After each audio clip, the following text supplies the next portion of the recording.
Testing 1, 2. Distortion, testing, testing. What's up, guys? Welcome back to another one. Hope all is well. My continued coverage on this, my continued common sense coverage, man.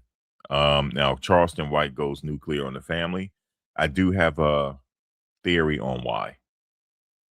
And it's a basic theory, but you guys will get it on why he's doing that.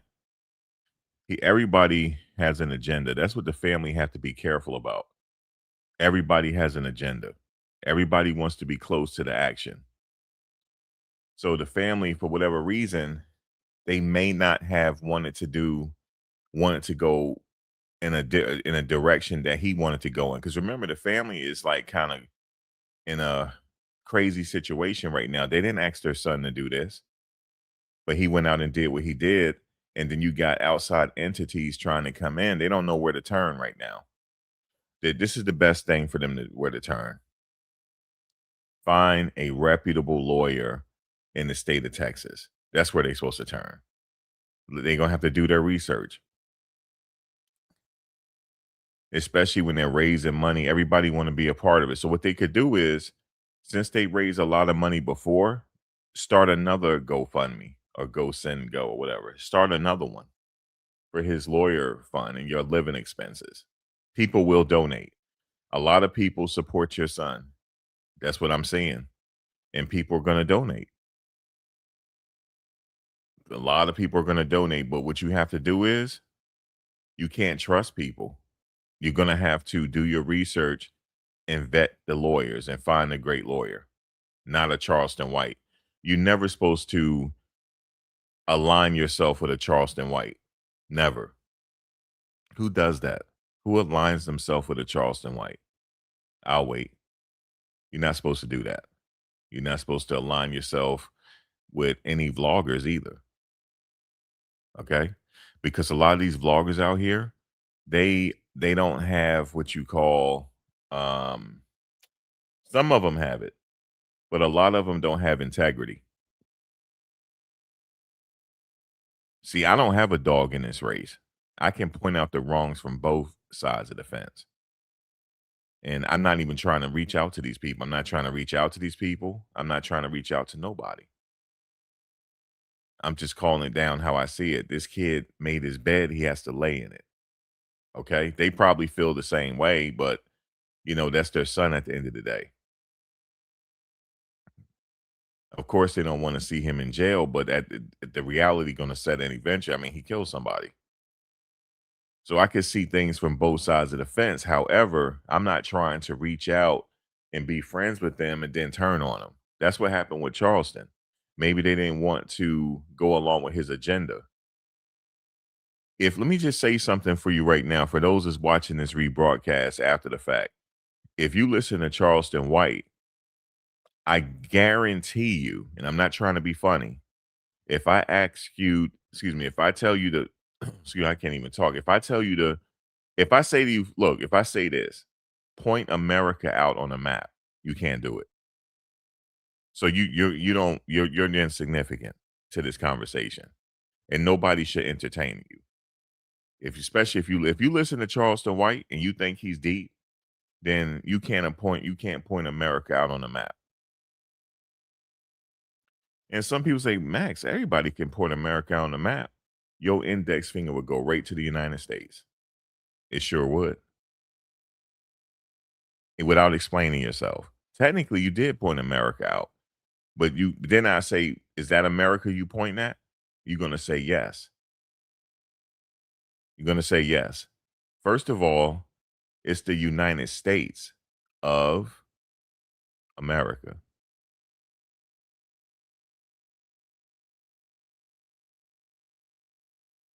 Of America. Where's the World Cup right now? In the United States. Okay.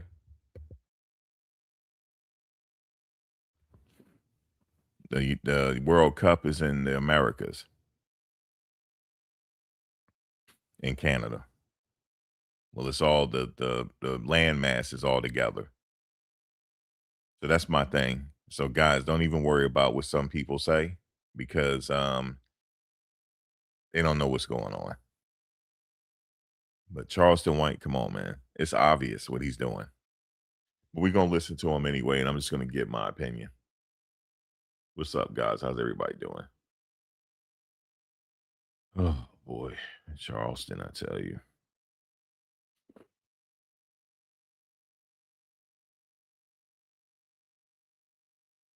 Don't you think that's funny style? Like you was supporting it now all of a sudden, even if they don't want to do what you want to do, why sit here and talk bad about them now? Let's listen. The dad wants to book me. The dad wants to pay me $3,000. I think it was $3,000 or $4,000. The dad want to pay me $3,000, $4,000 to meet with me. Who dad? Carmelo's dad. Okay. Well, I'm a businessman. He could be booking me for a killing. He could be booking me for a killing.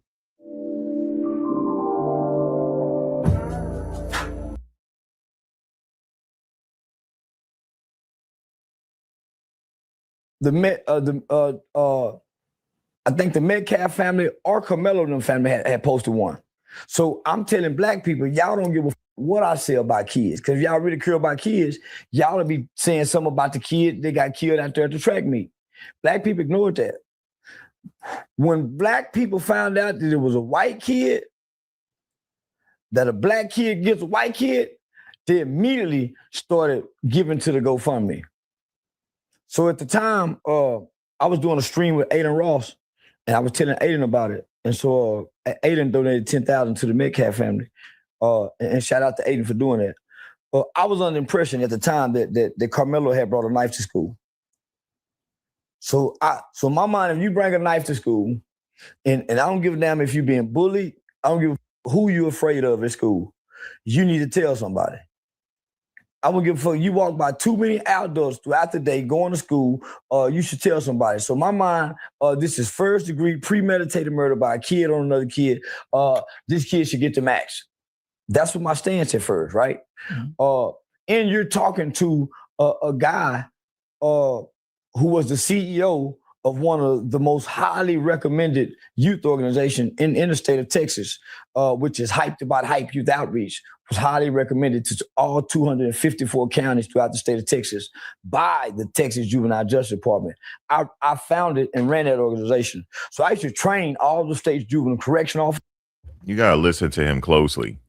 He's a dangerous man. This guy is dangerous in my opinion. You hear what he said? He said once black folks found out that was a black guy that killed a white guy, he said they all started donating. He's trying to say this is how black people operate. That's very dangerous. And then some people are going to be stupid enough to believe him. Like, oh, that's how black people, they all started voting for him because he killed a white guy. He's trying to get something started. He's trying to incite something. But guess what, guys? It's not working. Because people are worried about gas prices. A lot of people are losing their job. This is the wrong time to do it. They think it's the right time to do it because people are losing their jobs. And they think it's like a pressure cooker. No, the pressure cooker, the steam is coming out of it. Nobody is going to sit out here and risk their life over these people. They're not doing it because they know the kid is wrong. Real people that are thinkers, they know the kid is wrong. Now, let me just say this. Will people go out there, might be crash dummies? Yeah, but we got jails for them. It's not a big deal. But the average person didn't lose sleep over this case. They're trying to get you to crash out, but it's not working because he said it. This is what he want white people to know. Oh, the black people, they started donating to them. He only raised $600,000. There's more black people in the country than that. If we all donated, he would have raised millions of dollars, millions upon millions, if everybody donated. But what he's telling you guys he's thinking y'all stupid. Saying, well, I had to catch what he said in the beginning. I don't care what he's saying right now. I'm catching that. That's dangerous what he's saying. He's once they found out he killed a white kid, yeah, we donate. Like we don't have regard for human life. Who the fuck is he? With his cockeyed self. Right? So I just want to point that out, guys. Ain't nobody thinking like that, man. Not the real people that got things to do in life and is about something in life. We're not worried about that. We're not donating. I didn't donate. I didn't donate to that family. So why is he saying black folks, once they heard out, I didn't donate to the family. All right, then. officers. It's not a county probation department where I hadn't went and trained the youth development. So, nigga, I create youth program for the state of Texas. So this is my specialty. Not only that, I partner with one of the most powerful and one of top 5 best murder death penalty attorneys in the nation, and that's a guy by the name of Mitch Nolte. I met Mitch Nolte through a lady who does criminal defense mitigation by the name of Shannon Ross. So along with myself, Miss Ross and Mitch, we've saved plenty of children who've had violent crimes out of Collin County. So this would have been our specialty. Mitch is from Collin County. Shannon knows the judges. I've actually worked in the Collin County courts with the juvenile judges. So I've been there saving kids. So this was my specialty. I believe in first degree murder. Had he took a knife to school because he was bullied, right? Mm-hmm. So I say a few days later, maybe a week later, I get a call from a friend and says that the dad wants to book me. The dad wants to pay me $3,000. I think it was $3,000 or $4,000. The dad wants to pay me $4,000 to meet with me. Who dad? Karmelo's dad. Okay. Well, I'm a businessman. He could be booking me for a killing. He could be booking me for a killing. Nigga, I meet up with him, get the money, and I keep the money. I listen to him, I look him in his eyes, and I listen to his story. His story made more sense. His story made more sense. Oh, there's a bunch of kids. Why prevent our kids from going and needing lawyers? Meaning they never get in trouble. So I started focusing on preventative measures, getting out of the juveniles, getting out of school. I got called from, some big name people. And I told them I hate a docile, subservient. All these are the hooks and crooks to run together. Nigga, they playing for the money. Judges. I've actually worked in the Collin County courts with the juvenile judges. So Sorry, I had to go back. I skipped it by accident. But he said that the dad wanted to pay him $3,000 to talk to him. Why would you do that? See, these people, their son is where he is because they don't know what they're doing. Out of all the money you receive, you couldn't call Jose Baez. You couldn't call Lil Durk's lawyer. You couldn't call the top lawyers in the Dallas area. You call the best thing you could do is call Charleston White. Yeah, I don't know what y'all up in arms for. That kid didn't have a fighting chance in life. Messing with them when it came to this, he should have took a deal. The fuck. That's the best you can do is call Charleston White with all that donation money. I see why they broke. I've been there saving kids. So this was my specialty. And this ain't no knock on Charleston White. Go get your money. You know what I'm saying? He got his money, but wow. Let's hear why he turned on him. Let's hear it. I believe in first degree murder. Had he took a knife to school because he was bullied, right? Mm-hmm. So I say a few days later, maybe a week later, I get a call from a friend and says that the dad wants to book me. The dad wants to pay me $3,000. I think it was $3,000 or $4,000. The dad wants to pay me $4,000 to meet with me. Who dad? Karmelo's dad. Okay. Well, I'm a businessman. He could be booking me for a killing. He could be booking me for a killing. Nigga, I meet up with him, get the money, and I keep the money. I listen to him, I look him in his eyes, and I listen to his story. His story made more sense. Yeah. His story made more sense. Or the son. Yeah, I mean, it made more Anthony. sense than what the media was projecting and propagating.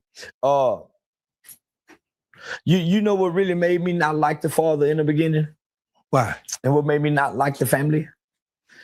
He let his wife do all the talking at the press conference.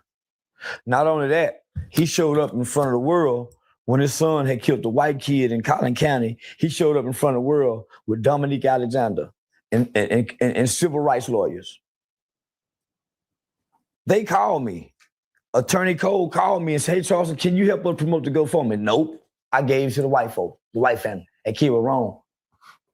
I know once I see certain figures, once I know I see certain black figures and black faces, Lee Merritt, Benjamin Crump, Jasmine Crockett, Dominique Alexander, nigga, all these run together.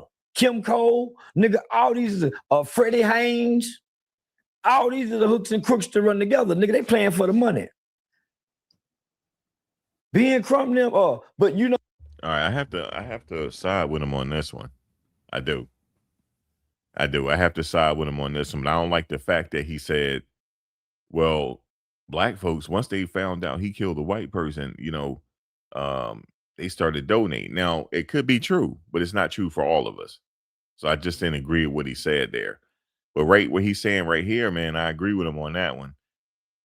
In this type of case, even in Texas, you don't align yourself like that. You can align yourself, but you don't have no press conference like that, because the good old boy system is going to make him pay. Let me tell you what they're going to do. Let me fix it and tell you what his future is going to be like. He finally made it, guys. 17 years passed. He's happy. He had an exemplary record. Didn't get in any trouble. He's going to go before the parole board. It's about 3 or 4 people, maybe 5. So, Mr. Anthony, tell us why we should grant you parole today. Tell us, Mr. Anthony, why should we grant you parole today? Well, I didn't have any write-ups or anything. I finished college. I got into a prayer program that I started.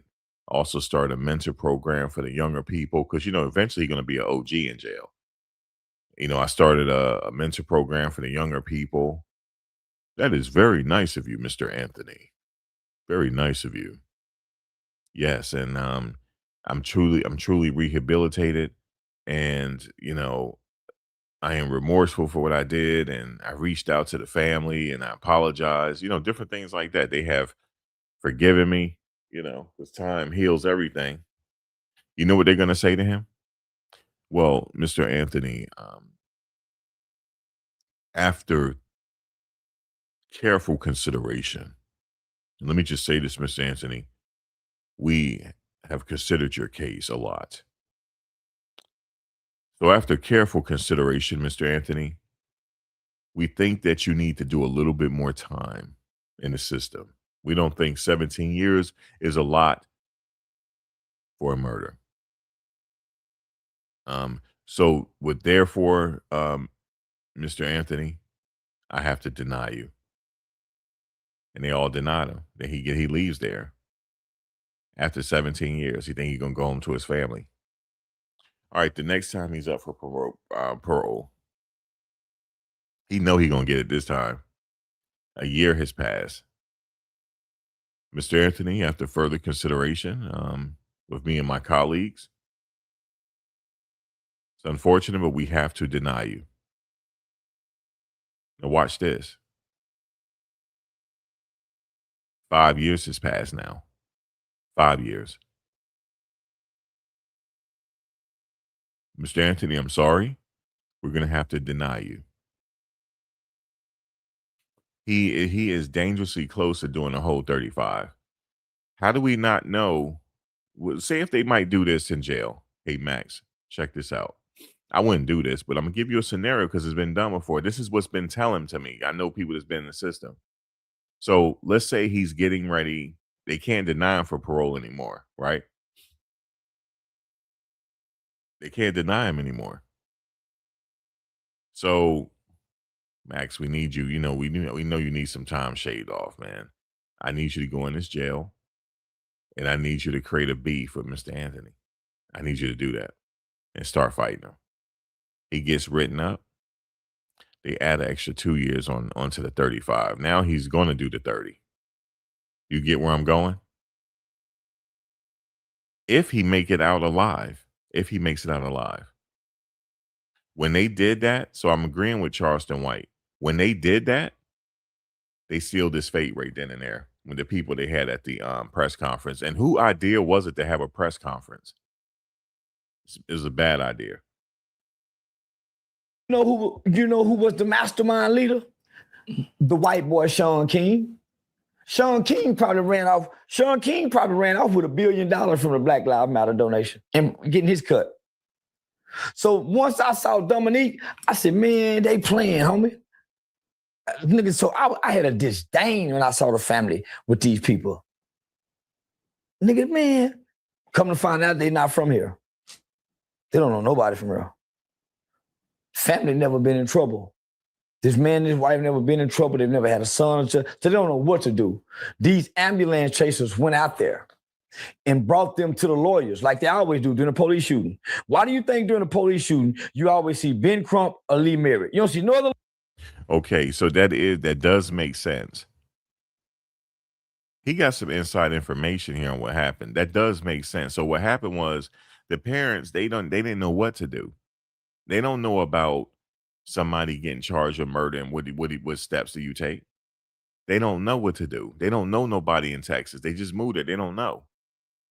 Right? The very first thing, let me just say this for people. If you don't know what to do, the very first thing you do is get on Google. Your particular city or state, you want to find the top lawyers. Let's say if it's murder, you want to find the top lawyers you could find for murder. Being that this is a high profile case, every lawyer in your state knows about it. They know. Some lawyers may not take the case, and some lawyers will take the case. Your job is to interview every last lawyer because they're getting ready to become your employee. That's how you have to treat it. You have to interview them. Well, how do I interview them, Max? Get on ChatGPT and find out what questions you need to ask. And find the best lawyer that's gonna cater to your needs, that has a reputation in your state. That's what they were supposed to do. And they had time to do it. But what happened is you tend to panic when things are happening. Okay, my son just got arrested, this and that, and I don't know what to do. The ambulance chasers did call him. I believe they did. Yeah, what we're going to do is we're going to set you up a press conference. We're going to do this and this and that. They set him up because they working for the system. It was a setup. They work for the system, right? They work for the system, so they made it look bad. It was a setup. However, that's what I think. However, all right, so let me just say something real quick. I have a story about the Black Lives Matter movement. I knew the Black Lives Matter movement wasn't about Black lives. It wasn't. I remember I was in Richmond, Virginia. Remember when those riots were going on around the country? So there was a bunch of people that didn't belong in the city. They all had license plates that didn't belong there. And they all had Black Lives Matter signs. So I had said good morning to this white guy. He had on a Black Lives Matter shirt, Black Lives Matter flyer, everything. I said good morning to him. He wouldn't even look at me. I said maybe he got his headphones on. I said, hey, how you doing, man? He still wouldn't look at me. I said he might be a robot. He might be. And I said they are not for Black lives. But this is what if you guys don't know this, you need to find out who funded Black Lives Matter. Once you find out who funded Black Lives Matter, it's going back to the initials RM. I'm not gonna say who that guy is. It go back to the initials RM. And the thing is, it's not gonna go to him, it's gonna go to different companies in the tree that will eventually go back to him. These people run clandestine missions all the time. Their job is to create chaos in the country. But a lot of people, guess what, guys? They have to come up with something else. A lot of people are not falling for it. People are tired. People are tired. The average person is not going to go out in New York to riot. But what we're doing though? They don't like this, what we're doing. Let me if anybody in here need a few extra $1,000, if you need a few extra $1,000 this year, let's say if you need $5,000, maybe you want to take a trip or something, and you start a YouTube channel and you're monetized. Okay. If you live in the tri-state area, whenever something breaks off with these protests, I need you to go out there and just go live and just cover it. You're going to get views on top of views you have never seen before. It's a hack. I know people out there that's doing it. They don't like us doing that. They have their own camera people out there. They target you if they don't know who you are. You know how you might say, well, Max, well, they're out in the crowd. How would they single you out and know that you're not part of them? Because they didn't pay you. They got people watching. They're like, that person, that cameraman, he's not with us. Okay. Now you could quickly get with them. If they vet you, they'll pay you. They'll pay you a couple of $100, or they'll pay you more than that. Just depends on how much hours you work. Now you might say, how can they even clock the hours you work? They put an app on your phone. They put ads out in the paper. They put ads out. We need you out here at this certain date at this protest. And they not even hiding it. You just got to go nowhere to look for it. So he's right. Charleston is right about the ambulance chasers. Sorry for the long soliloquy, but I have to do commentary when I'm reacting to somebody else's content. That's just how YouTube is. You have to add to it. But Charleston, I don't agree with everything he's saying. I don't dislike him. I don't know him. But I don't like the fact that he said, oh, black people started donating to them when they found out he killed a white guy. That's not true. I didn't donate to them. I said he was going to jail. I said that as soon as I found out the case, I said he's going to jail. As soon as I found out the case, he going to jail. In my finesse 2 times voice, it ain't that much getting away in the world. How do you say it? It ain't that much getting away with in the world. He said, how everybody gangster out here, ain't nobody been to jail. It ain't, he said, no, it ain't that much getting away in the world. He right. He's right. Shout out to Mr. Finesse 2 times the great. Let's continue with Mr. Charleston. Lawyers. No other lawyers. In the last 15 years, how much money can you think them niggas done gathered in pocket? You ain't seen no other lawyers. So what they do, they get a community activist, a leader like Dominic Alexander, reach out to the family, and that's how they get the lawyer connection, because it's unethical for the lawyer to pursue it. They got somebody on pull, hey man, go down there and get with that family. I used to stop him in Fort Worth. So they've always been my rivals. Because I wouldn't let them come. I used to expose them when they come to Fort Worth. Because one thing about people can always say about me, as long as I've been working and dealing with the people, I've never asked for $1. Not one time. I've never asked for $1, nigga. I've never posted my cash out. I've never created a GoFundMe. Why? The strongest man in the land is the man who wake up and ain't got to ask nobody for a thing. Not a job, sugar, a ride, nothing, a cigarette, nothing. Strongest man in the land. So what I learned to do is to say what I'm going to do. And because of my character and credibility, people give to what I say I won't give to. So, yeah, nigga, so the dad paid me I think it was $3,000 or $4,000. I think he paid me $3,000 or $4,000. Told me the story. I believed him. I still believe it. I went and met with the kid. From the time I met that kid have had my heart. This is not a violent kid. This is not homie. If I had to describe this kid in a cartoon, I would say this kid is His fleece is white as snow. I don't think he's a violent kid either. He made a bad decision where people have to learn from here. When you make bad decisions, you have to pay the time. He made a bad decision. He ain't make no mistake because he meant to do it. He made a bad decision. Guys, they caught my cousin dead to rights. They caught him dead. When I say dead to rights, they caught him so dead to rights because undercover was involved. They caught him dead to rights. Pleaded out. And he didn't get, Karmelo Anthony time. It wasn't murder, though, but it's a Fed case.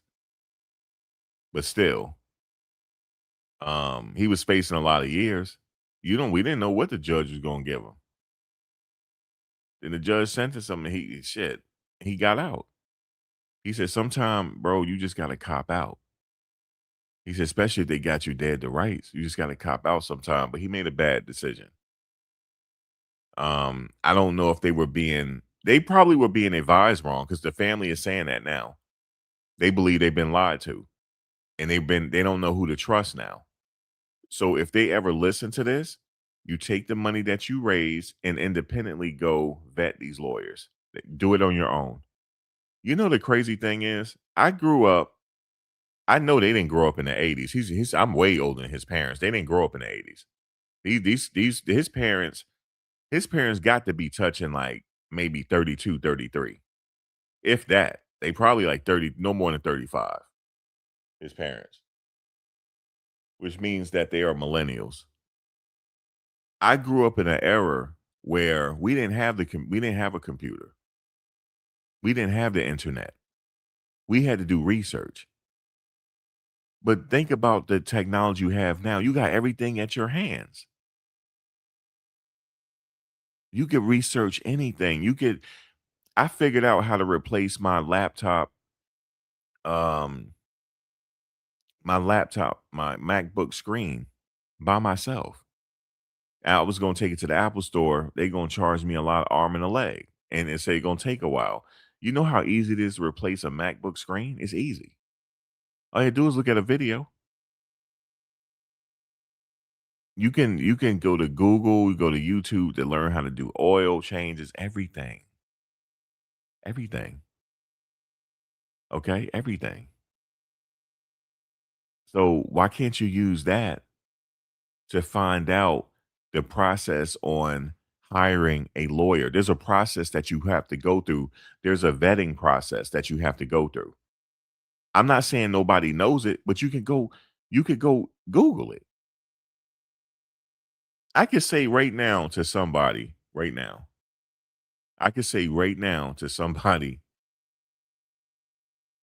who was the lightest heavyweight champion ever? Who was the lightest? Who weighed the lightest? You know how they talk about Karmelo being light? There was somebody that was skinny as hell and won a heavyweight championship of the world. He was a lightweight. His name was Bob Fitzsimmons. Somebody in here would have said it because all you got to do is Google it. You would have said, Max, that's Bob Fitzsimmons. So there's nothing I can tell you that you can't go fact check. Yes, Bob Fitzsimmons. Okay? And he also invented the solar plex punch, by the way, if anybody didn't know. Bob Fitzsimmons. But I know I'll be saying random shit, but follow me here. So my point is, you can learn anything you want to learn just right now. Right now. While I'm bumping my gums, let me go learn right now. So how do you just learn how to do the vetting process to hire the best attorney that suits your needs? So what you have to do first is you have to go order a whiteboard off Amazon.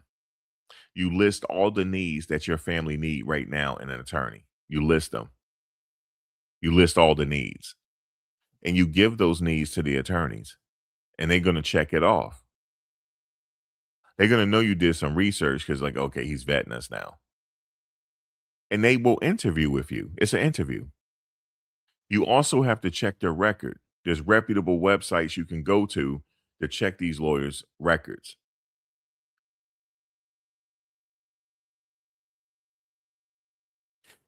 You know the rapper Max B, aka Wavy Crockett, aka the Wave God, aka Max Bigavelli, aka Max Bigavell.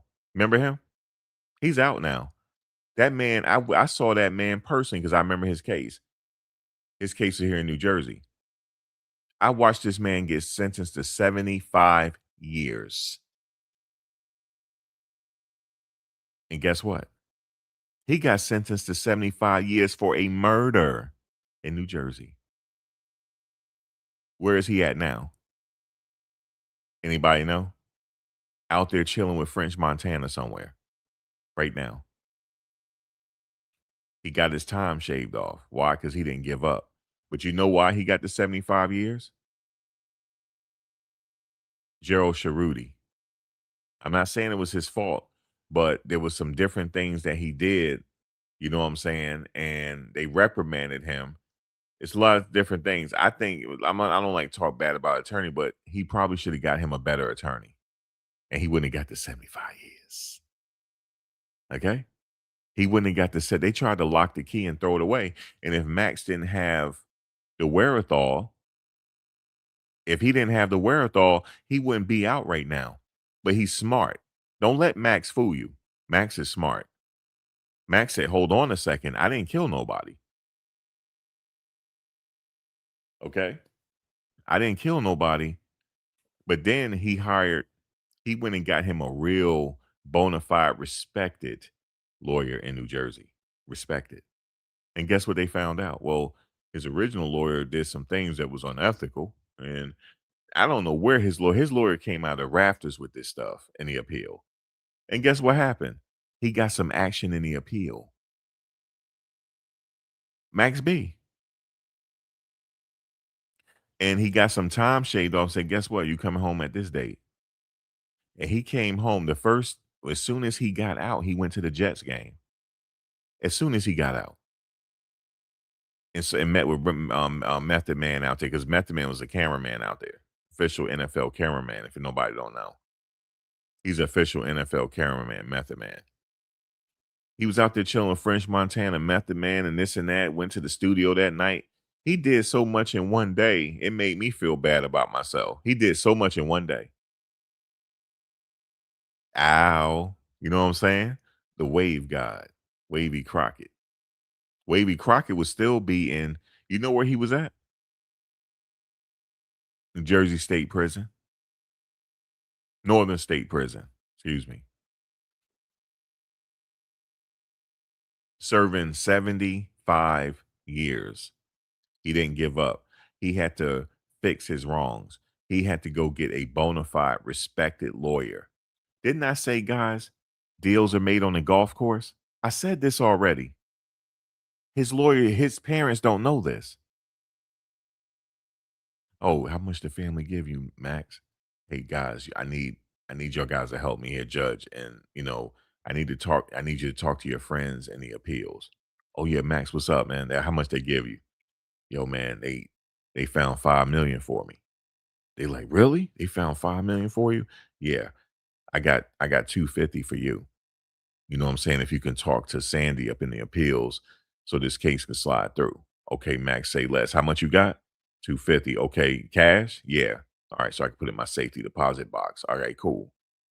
How much you got for her? Tell her I got 200 for her if that's what she want. If you want to negotiate that.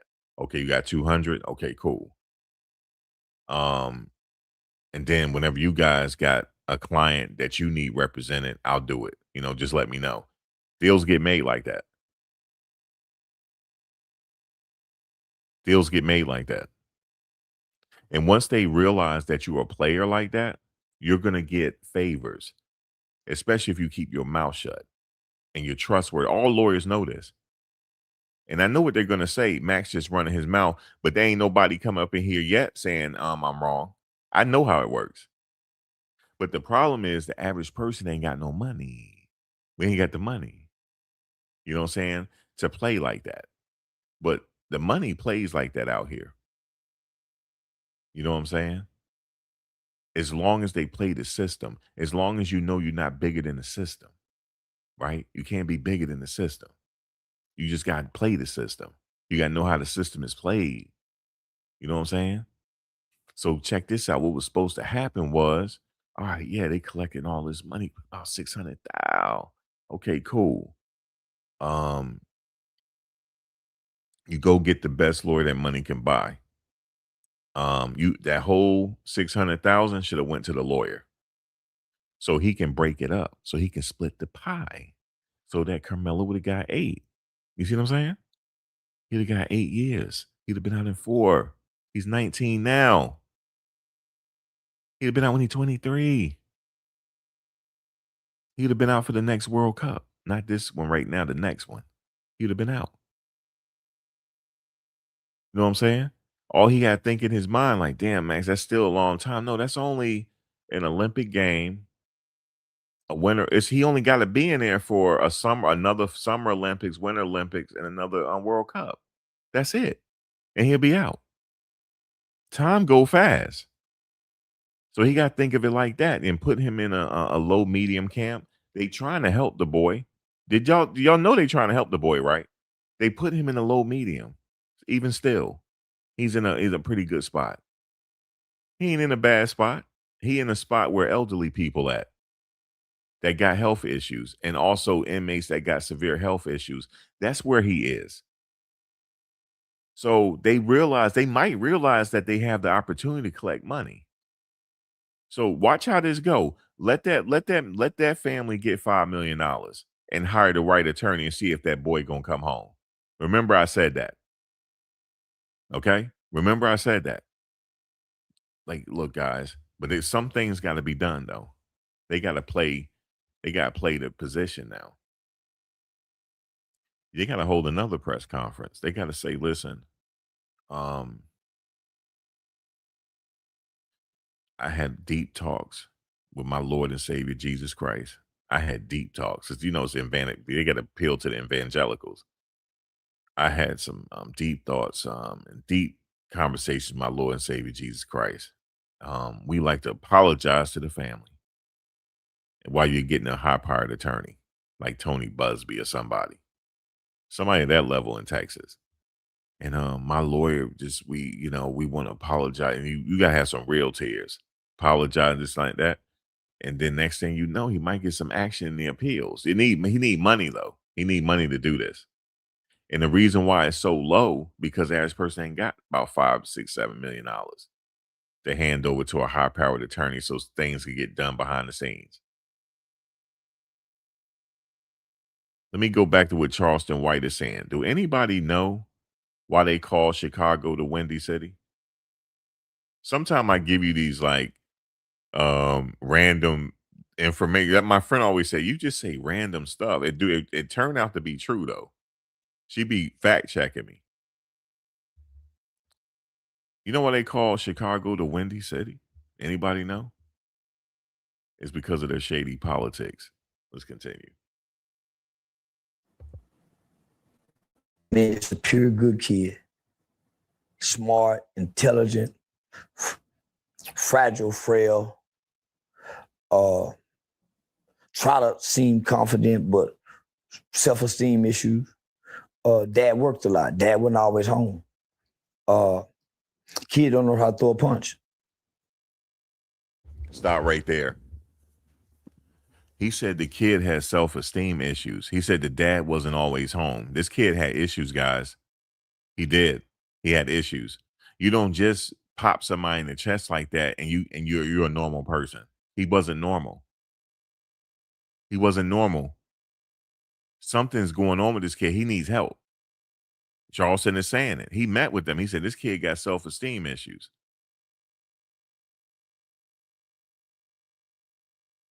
You said multiple GoFundMe campaigns created for the legal defense of teenager Karmelo Anthony accused in the fatal. Okay. Yeah, but how we know they legit though? I could set one right now and see if I can rustle up some money. You know what I'm saying? And it might not even get to him.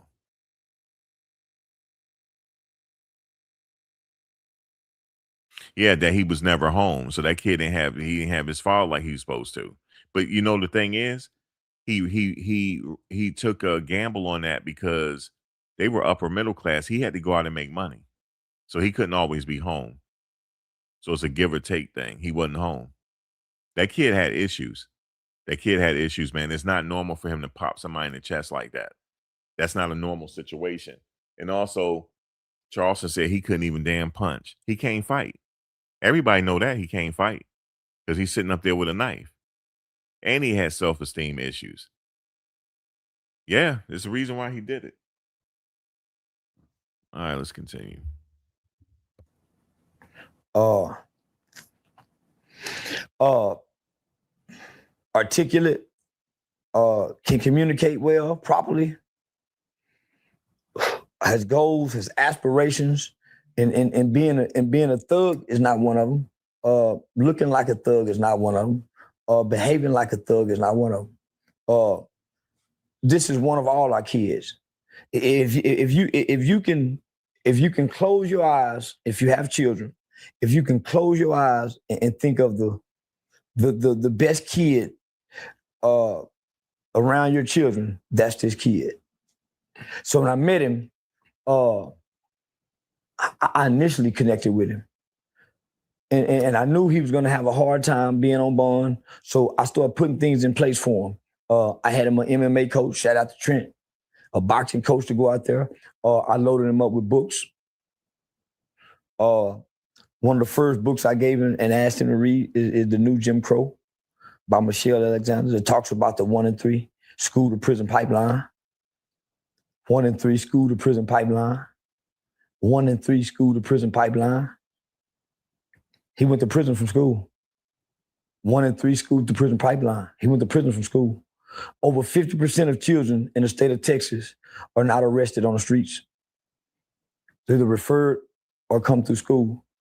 That's a whole fact through the juvenile system. That's a whole fact. See, this is a case where we can learn from here, so your kids won't repeat this. Yeah, that's a whole fact, and it's a whole fact, and his situation is a little bit strange. You know why? He's a really good kid. He is. But something snapped on him that day. He was snapping before he met this kid. He was actually deteriorating before that event. I need to know why. What happened to him?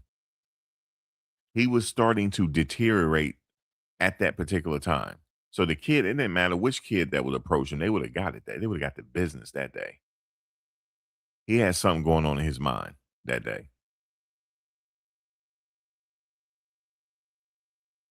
And the reason why he probably was carrying a knife around because he can't fight. And maybe, you know how high school is, people pick with you and stuff. And that's probably why he was carrying it. But nah, bro, like somebody should have put him in boxing. It's a funny thing that Charleston White talked about. He gave him boxing lessons. Boxing will give people confidence because there's certain things. It's a martial art. It's a certain things that they teach you that if you're in a street fight, nobody's going to really kind of get on you. There's certain things that you know to do that even when you snap your jab, you don't throw a jab and keep your jab out there. You snap it back. You snap it back so they can't grab your arm. You ever notice when a fight, they grab up on you? There's certain things that you do where they can't do it. They won't be able to do it because you're snapping that jab back. You snapping it. Okay? And then when you snap in the jab, they keep looking at the jab, but they're not looking at your right because I'm a right-hander. But if you're a southpaw, if you're a southpaw, any southpaws in here, left-handed, you're very dangerous. You guys are the most dangerous and don't know it. Because the average person is right-handed. A truly special person is ambidextrous. Like it's deadly. What's his name? Tank Javante Tank Davis. He's ambidextrous. He has equal power in both hands. He's deadly. Not everybody's like that. Terrence Crawford is the same. Okay? There's only a few boxers like that. But when you go into boxing, especially a boxing coach will know if your son a punk or not.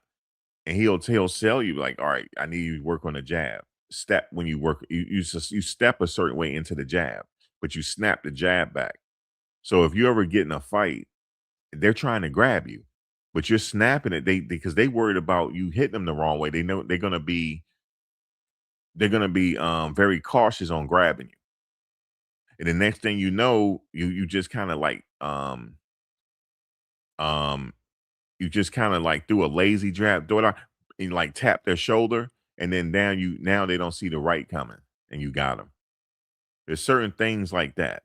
Even you can beat a big person. Even big people out here can't fight. I don't care how big they are. Some of them can't fight, and some of them are slow. You only have to do remember this with your kids. You only have to fight enough just to get away. You don't have to stay in a fight. You just have to fight enough to run, to get out of harm's way. If he had went to boxing class, I'm not talking about karate. People need to go to boxing class because boxing class is more practical on the street. You know what I'm saying? Karate, what you gonna do? Get in the crane style on the street? Somebody will grab your leg. So he couldn't fight. He's a smart kid. You know, he's around his mother. He's very respectful. He's very articulate. He spoke a certain way. The kids probably pick with him. But the answer is not to bring a knife, though. That's not to bring a knife because when you get in a fist fight with bullies, if you crack a bully, I learned the hard way. Well, I learned the hard way, but I was boxing. But the thing was, this dude was like, he had like almost damn near 6'5" in the eighth grade, right? I blacked out on him, but I didn't pick up a knife. I picked up a chair. Okay. I blacked out on him and I hit him with the chair. I shouldn't have did it. And you know the crazy part about it is he passed away now. Me and him were like brothers, yo. I was so yo, and here's the problem. He wasn't beating me or nothing. I just felt like doing it. It was a mistake. You know, he hit me, I hit him. He's like, oh shoot, because I stumbled him. Then I just hit him with the chair. I cheated. But guys, I went home. I felt so bad about what I did. I apologized to him. When I went back to school, he said, "Oh man, we going at it again." I said, "Bro, I apologize to you. Are you okay?" I apologize to you. I was in tears. And he's sitting there thinking, he said, "Yo, this dude is crazy. Yo, bro, you crazy." He said, "What the fuck are you crying for?" I said, "I'm sorry I did that to you. And you know, I don't know what I do. Can I buy you lunch or what can I do?" Bro, he was like, "Bro, you serious?" I'm like, "Yeah." He said, "No, we fight. You know, it's all good, man." And we hugged it out. Because he didn't deserve me for me throwing a chair at him. He didn't deserve that. I don't care how big he was, man. Like I felt bad about that. You know what I'm saying? Because we were what would you call we were fighting, but it was a fair fight. You know what I'm saying? It was a fair it was a fair fight, but he had reach on me though. He did. He had reach on me. But it was a fair fight. He did grab and yoke me up a little bit. But I felt bad about that. He said, "Yo, bro, you got your hits off and all that. Why you apologize?" I said, "Bro, man, I didn't mean to do that with the chair." So yeah, man. And I remember the teacher was looking. She said he just punished himself. She said, "Yo, you really meant that?" I said, "I really meant that." Me and him became friends to the day he died, man. All of us were really close. I know most of the people I know. I've known them since first grade. It's very rare though, because the school we grew up in, it was very small. It's a private school, and yeah, I wanted to tell that story because it's not fair to use a weapon in a fist fight. It's not fair, even if the person's bigger than you. Because guess what? Just because those twins were big didn't mean that they were nice with their hands. It don't mean that. I don't care how big they are. It don't mean that they got hands. You know what I'm saying? So it's just as unfortunate, man. I wish he would have took boxing lessons before that because he wouldn't have carried a knife. He wouldn't have to. You ever heard of you ever heard of the term my hands are registered? Hands don't normally never get registered like that. They don't. But it's a term people use. Oh, my hands is registered, meaning you could fight. But it just this didn't call for it, man. It's unfortunate. And I don't know what was going through his mind before that. That's what I want to know. Because the dude was snapping. You don't just snap like that overnight. But maybe his father not there, man. But his father took that chance because they had to make money to give his family a better life because his wife wasn't working. So yeah, he probably was home. He wasn't home a lot. Shit, man. It's unfortunate. 1 in 3 will go school to prison pipeline. So let me finish. So the dad always seemed Let me stop right there. He keep mentioning school to prison pipeline. That's why I keep doing this. We're gonna stop that shit now. It ain't no more school to prison pipeline. Ain't no more school to prison pipeline. I don't give a damn if the kid only got one parent. It's his mother or whoever the father. I don't care if it's a one parent household. That's a great household. Don't let nobody shame you because you in a one parent household. That's a good. At least you got a parent. The fuck, you know what I'm saying? At least you got a parent. Just tell the kids, because kids are smart. Say, hey, listen, there's a prison, school to prison pilot. They want you to go to prison. Just tell the kids that, and they're not gonna go. They're like, "Hey, I'm not going to prison." They said, "Yeah, they're gonna try to trick you out of your freedom. They want you to go. Are you gonna be a statistic?" I guarantee you that kid, like, nah, yo, I'm not doing that. Because you got to think about the other kids that are in the same predicament, the school to prison pipeline, and none of them go to prison. So what's the reason? What's the difference between them and Carmelo? Because Carmelo came from a better situation. His family was in the upper middle class. So what's the difference between him and some people in impoverished neighborhoods that go on to Harvard? What's the difference? It's the information that they get at home. That's all. It's only the information that they get at home. I grew up in a not so good neighborhood, but my mother made me feel like I can do anything. That's how she made me feel. Man, I could do anything, man. She said, "You just as good as the kids you go to school with." I said, "Yeah, you're right about that." You know what I'm saying? I'm like bigging myself up. That's all you got to do. That is all you got to do. Just give them the information, give them some news that they can use. You are somebody. Don't worry about your situation. Because think about it. There's some people that are in worse situations than him. They've never been to prison. Why is that? It's how they see life in their head.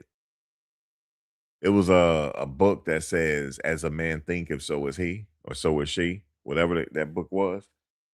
I read a long time ago. It's "As a man thinketh, so is he." That's what it was. Was it Robert Greene? Who wrote that book? Yeah.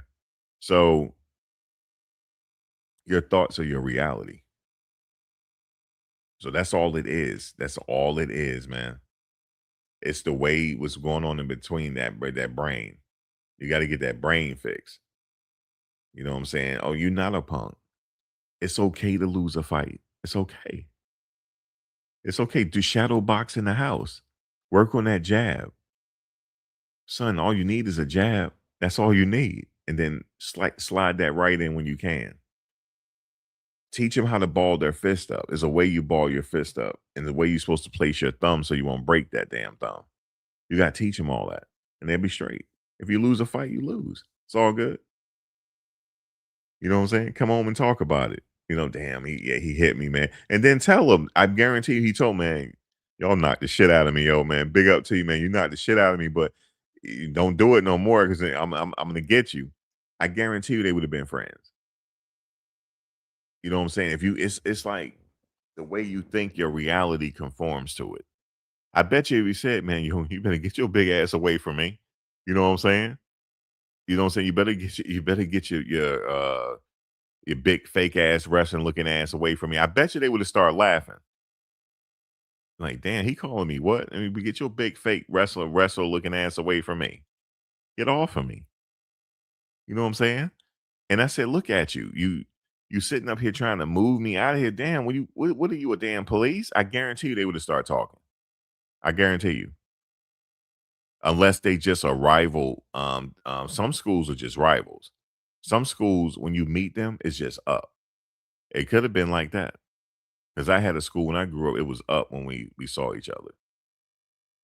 Either you gonna walk the other way or you about to get in a fight. So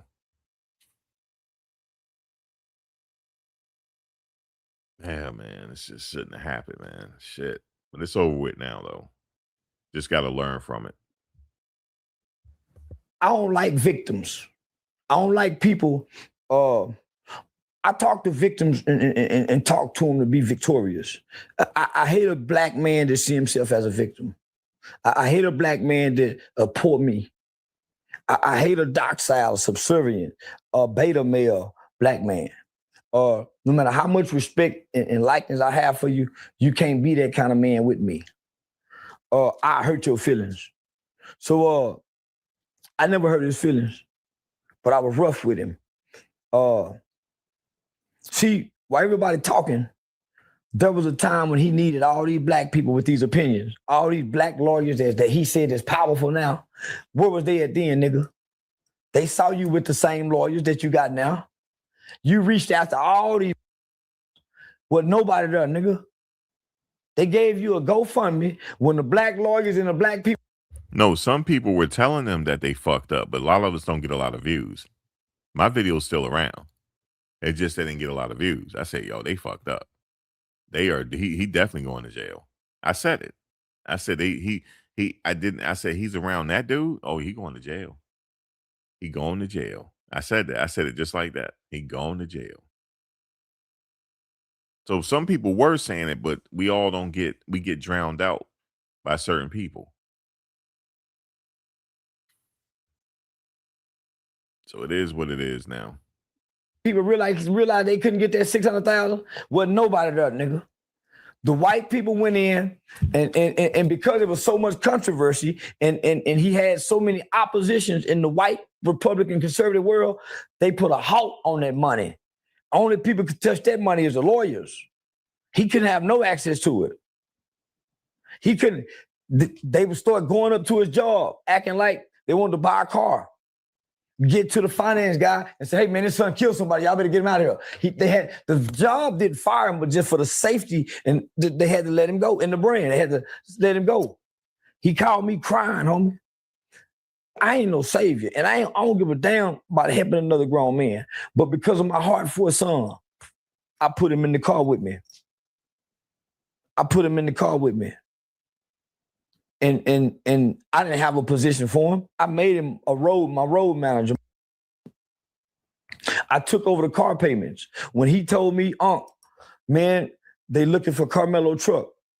Karmelo had just had a Jeep, or just not, I guess had a red Jeep. Stop right there. I knew they were young. I knew it. His parents is really young, guys. If they calling Charleston Unc, me and Charleston around the same age. So that's why we're Unc to them. I'm OG though. I'm OG status. You know what I'm saying? You know what I'm saying? Once you reach 50, you OG status. I'm OG status. I think I might be older than Charleston. I think I might be. But the fact that he called him Unc, that's how I know they're very young. They're very young, but that's no excuse. Once you're in your 30s or whatever the case is, see, 30 is young to me because I'm OG status. That's why I talk the way I talk, because I have researched these cases over the years. I have over 30 some years of research searching these cases. I know how the system works. I know. So I've never been in nobody's prison. I know how it works. I know what you can do and what you can't do. You know what I'm saying? I do. But the thing is, the people tend to only listen to people that get a lot of views. That's why. But the thing is, here he called them Unc. That's how I know they were young. I know this is a young family here. It's unfortunate, man, because they need to know certain things out here, man. And he probably was working at a prestigious car dealership, probably BMW or Lexus or something, because he's making a lot of money. I heard he was a top salesman, so he was bringing in a lot of money. You know what I'm saying? He was bringing in a lot of money. I think it was like he was at a high end dealership, put it that way.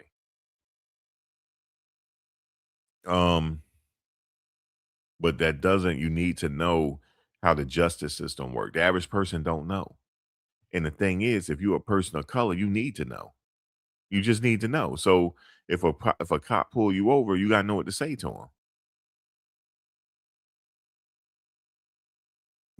him.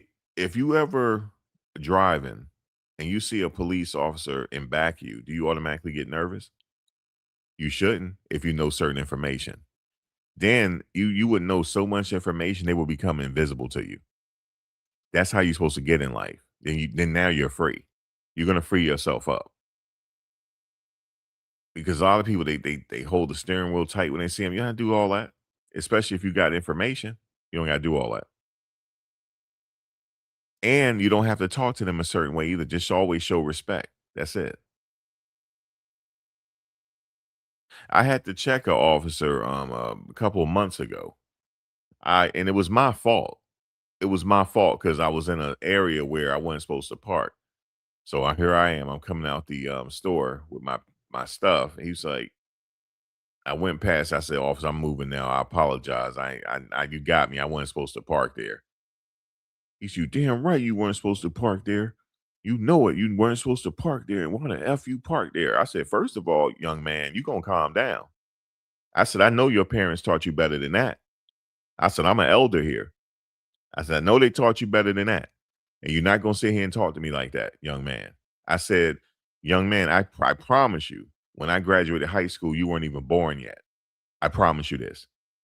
And he was just looking at me, what the fuck? Because I was checking him. I said, "Don't you talk to elders like that? I know I look young."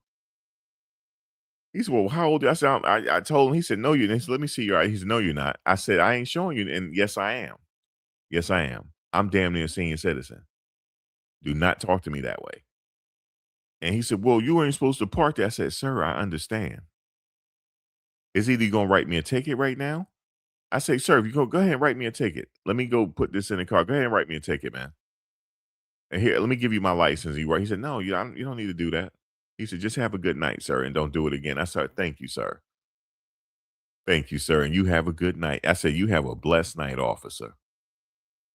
See, I don't care where I go because they do have sundown towns. The original sundown towns in New Jersey. Y'all just don't know that. If you don't believe me, go get the sundown towns book then. The real sun, it started here. Well, actually, it started all over the place, but it was no more notorious up here. More notorious. So, because I don't have them problems in Virginia. Like the problems how these cops be tripping out here, we don't have that problems down in the South. We don't have that because we have what you call what they call it what they call that everybody's like a gentleman down there. We don't have that. They don't stop you for having tent down there. They don't stop you for anything no more down there. We don't have that issues. It's just only up here. But yes, there's locales up here that you can't drive through or they're gonna follow you out of there. You know what I'm saying? But if you know certain information, you can let them follow you all day. You ain't gonna care if that's what they want to waste their time on. If they pull you over, you have the information to know what to do. If they're gonna lock you up, you know to be quiet. Nobody wants to go to jail. It's an inconvenience, right? But you're gonna sit up there and get your Helen Keller on, aren't you? And by the time your kids finish listening to me, they're gonna get their Helen Keller on. That's right. They ain't gonna say nothing. I don't give a damn if they got caught dead to rights. They still not gonna say nothing. No, no, no. They not gonna help the man do their job. Okay? They're not gonna help him. And then also, you don't want to be in that situation anyway if you're doing something wrong. It's best to do the right thing out here in life. It's best to do that. Trust me. It's easier. You sleep better at night. But I want to know what happened with this kid. Was he tormented by something? Was something going on in his brain? Because it was building up before that confrontation. It was building up. Unless he was just that damn terrified. That could have been it too. He must have been that damn terrified. Like the dude is that big. I'm like, man, get your big wrestling looking ass out of my face. Okay? Get your big wrestling looking self out of my face now. You and your homeboy. Get out of my face. And I'm like, damn, look at this twin power. Look at this. I'd have been hiking on him. They probably would have started laughing. They said, man, this dude is crazy. Yeah. I said, look at this. Damn, it's a cut and paste copy of y'all. I said, look at this cut and paste duo here. Just joke with them a little bit. They probably wouldn't have did nothing. They probably would have joked back at you. That would have been it. Like, man, what they probably would have been like, man, what's your name, yo? You see what I'm saying? What's your name, man? You sitting up here talking all this mess. What's your name? Then I would have told them. It's always you gotta open your mouth sometime. You can avoid conflict just by talking. You see what I'm saying? They probably been like, you need to get up out this tent. I said, what the hell you think you the white Ed obesity? Like, what the hell you doing? No, I'm not going nowhere. And just sitting there joking, they probably, man, who is this? They still probably would have demanded him to get out that tent. Or was he sitting up there trying to take something? I don't know. Why was he over there? I don't know. People said that his homeboy told him to come over, but his homeboy talking about they weren't even homeboys. So crazy, man. But Charleston seemed to know a lot here, though. He said, Unc, they done put a hit out on Karmelo Jeep. I can't hide it. I said, nigga, I'll take over the payments and I drive it around and let them look for me. I put the target on me, man. So he said they couldn't sleep home. They were moving so much. And because of my heart for my people and because of my heart for this family, they didn't deserve the backlash that they got from the white racist people, the threats, because their son made an impulsive decision. This was not a planned murder. This was not an intent to kill. This was not a well thought out, I want to hurt. This was not it. But white people treated it like it was. Not only did he have to move, the judge who lowered the bond, they haven't brought her up yet. She's in hiding. They started threatening the judge is in hiding, nigga. White folks, nigga, now the black judge who they voted in, she no longer is seen anymore. Her life became in danger. So here it is, this black family life is in danger, homie. Didn't you hear that man, didn't you hear Jeff Metcalf say, your mother live in Baton Rouge? We got, nigga, this is still America, nigga, the rural town, nigga. So, man, the nigga called me with tears. Nobody was there because they couldn't get the money. I took care of them.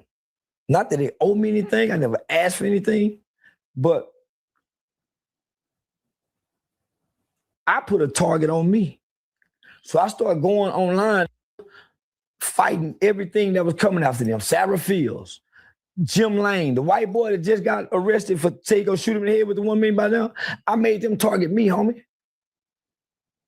I started attacking them, saying, man, y'all come after me so this family can sleep and get some peace. I offered to let them stay in my house in Dallas. Me, your whole family can stay there. Won't nobody know where it's at.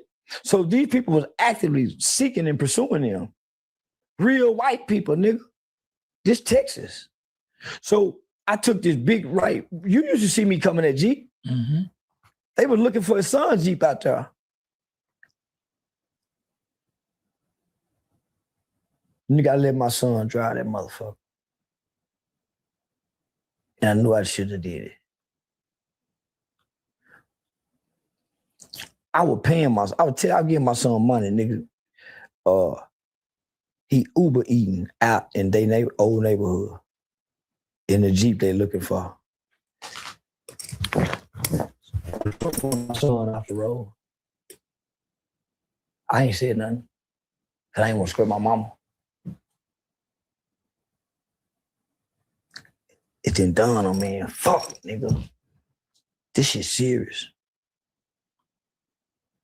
What happened to me, Hope? I was so mad. He think I'm mad at him. Man, Dad, the truck run me out.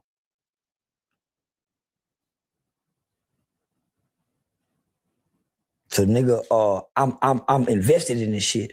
This before now. Where was everybody at the end, nigga? Where was everybody at the end? I'm just paying him just to be paying him. I'm paying the car note. Nigga I don't need this motherfucker, nigga. I ain't need it. Just hipping him, nigga. So he telling me I'm at his beck and call all to the day, all up into the trial, even throughout the trial. I'm at his beck and call. Any hour of the day, I'm at his beck and call. Me and Karmelo texting back and forward. He one of the most positive kids He's stronger than his daddy. He's stronger than his daddy. Every book I gave him to read, he read it. He's stronger than his daddy. His daddy whining, man. I'm at his beck and call like a real brother. I ain't never making him feel like I'm over him or nothing, man. I'm talking God talk, trying to give him faith I ain't got. Lying to his son, telling him God got it. It's gonna be all right. But I saw that white jewelry and I quivered, shivered. But I told him, nigga, it's gonna be all right. Then God gonna work through that white jewelry. I was lying. I didn't believe that. But I couldn't tell them I ain't have faith no more. That's nigga, I lost faith, nigga, when I seen that. But I'm in this beck and call for a whole year. I had to tell him, nigga, I'm having fun for the whole. No, nigga, I gave him my heart, I gave him my time, I gave him my money, and I never spoke on it. For months, this man was saying, man, I feel like this lawyer gonna sell my baby up the road. He telling me this, man. He telling me this. Where you get the lawyer from? Dominique. It's Yellow Beezy lawyer. Nigga, that ain't no murder lawyer, man. That's a doughboy lawyer. Yellow Beezy gonna lose with him is what I told him. That is young, my man. This white boy they win in liberal courts. Dallas is a liberal town. You can't get no Dallas lawyer and think they finna be big shot shit in Collin County. Yeah, I ain't realized he was rocking with them like that. Like he was really with them then. Okay. Well, I could have told him that, in a good, I keep saying good old boy state. I say good old boy state for a reason. If you mess with the good old boys, they coming for you. For sure they are. It's called good old boys. All you need to do is get cool with one of them. That's all you need. They'll make a phone call and make sure you straight. I never forget it, man. Because I worked for a good old boy. And I never forget it, man. I had got into a little situation. It wasn't bad. I had gotten into a little situation. It was my ex. And this when I was dating my ex, somebody had threatened her daughter at school, and I got involved, went to the house. It was just crazy. He came to me at work. He said, "Hey, can you come to my office for a minute?" I'm like, "Yeah." He said, "Yo, I heard you good?" I said, "Yeah, I'm good. He said, just let me know if I need to intervene. I'll make sure that won't happen again." I said, "What?" I'm like thinking, what is he gonna do? He know politicians, he know cops, all this stuff. It's like a good old boy system. If they rock with you, they'll help you. But the problem with them is if they don't like something you did, they'll run you up out of the city. They for sure will. They will run you out of here. Guess who this is what y'all didn't know. Guess who the good old boys liked? I ain't gonna say his name, but he was an NFL player and he got caught up in a dogfighting situation. They were not happy that he got that time. I'm just letting y'all know this. They were not happy about it because they know he didn't do it. They know he didn't do it. And they may have approached him and say, "Yo, just say the word. Do we need to do something?" He just said, "No, I'm taking the time, man." To this day, they can't believe he did that. They're like, "Bro, you didn't do it." But see, the thing is, with that situation, he didn't want his family to die. That's why. Y'all just don't know the whole thing. Y'all just don't know the whole thing. He took that shit like a G. He didn't do it. But this thing was like involving organized crime. And he didn't know because he was in Atlanta the whole time. He didn't know. He didn't know. He bought the property for his family just so they can be good. And then when he came around and realized what was going on, it was too late. It was too late. Feds had already came in. It was too late. But I'm talking about the local good old boys. They would have been able to help him. They would have killed for him, yo. Y'all just didn't know. People love him, yo. People love him in Virginia. He'd go to any golf course for free. They love him around there because he's a good guy. He don't do anything. It just y'all didn't know that. This was a serious situation. What happened with him, it was a very deadly situation. And he felt like he had to be quiet. That's why he felt that way. He felt like he had to be quiet because he have children. He didn't want nothing to happen to them. But guess what? If you notice, when he got out, he went right back to NFL, didn't he? They took him back. Why did you think? Why you think they took him back? They knew what happened on the back end, and he just kept quiet about it. And it was like, damn, bro, it was organized, whatever. Yeah, man. It's like that. It's certain things like with the play, but he learned from it though. When I say Mike cut everybody off, he cut everybody off. Everybody. He cut everybody off.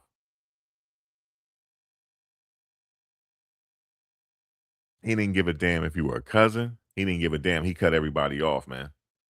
Because they should have stepped up and said, I did it, he didn't do it. And they didn't do that because they punks. That's why. But God don't like ugly because something happened. They wind up getting caught up anyway. Crazy, bro. People that was in that jail looking at him shaking their head like, bro, why are you here? Just open your mouth. He wouldn't do it. He wouldn't do it. He said, I made a mistake. I aligned myself with the wrong people, and I'm going to take the motherfucking time. He kept his mouth shut. But I truly believe if he had opened his mouth, he wouldn't be here no more. That's crazy. Y'all just don't know it. But everybody in VA know it. Like, bro, you see what happened? Like, yeah, man, it's crazy. But he turned this situation around because sometimes you gotta learn from the situation and you gotta fix it. So why do I tell you that story? Because his parents, they learn from the situation. There's people that didn't mean them no good. They have to fix the situation and learn from it and move on and correct it and go hire the right lawyer. Because Charleston's right. Those people, if they and here, I told y'all this last night, they got to leave Texas. I told y'all this. People think I don't know what I'm talking about, but I'm glad Clark Charleston said they got to leave Texas now. They better go back to Louisiana and they better put in for a motion to get him out of, see if they can get him closer to somewhere else to make it easier on him. Yeah, they got to leave Texas. They got to leave Texas, man. These people, they don't feel like he got enough time. They don't feel like it. And I hope that the dad, I'm talking about Metcalf, I hope he ain't affiliated with the wrong people. Let me just say who these wrong people are. They no longer wear bed sheets. They're police officers, they're judges, they're lawyers, they're dentists, they're foot doctors. They in every facet of our society. I hope that he is not affiliated with them. The biggest gang in the whole Americas, not just here, is the police department. That's the biggest gang. What's up, Heaven? So let's continue. I'm listening to Charleston White because he had some affiliation with the family. I didn't realize how deep this was. He said he was paying their car note. And he's right. I do know that the dad lost his job. I do know that because of all what was going on. And people coming up to his place of business. I did hear that. But I didn't know he was in that deep. You said, Max, the culture of outsiders are different in Texas prison. I know. Oh, the kids' family, Heaven. Yeah, they're in everything. They are in everything. A lot of people need to know that. A lot of people are like, damn, I don't see them around Burning Cross no more. They don't have to.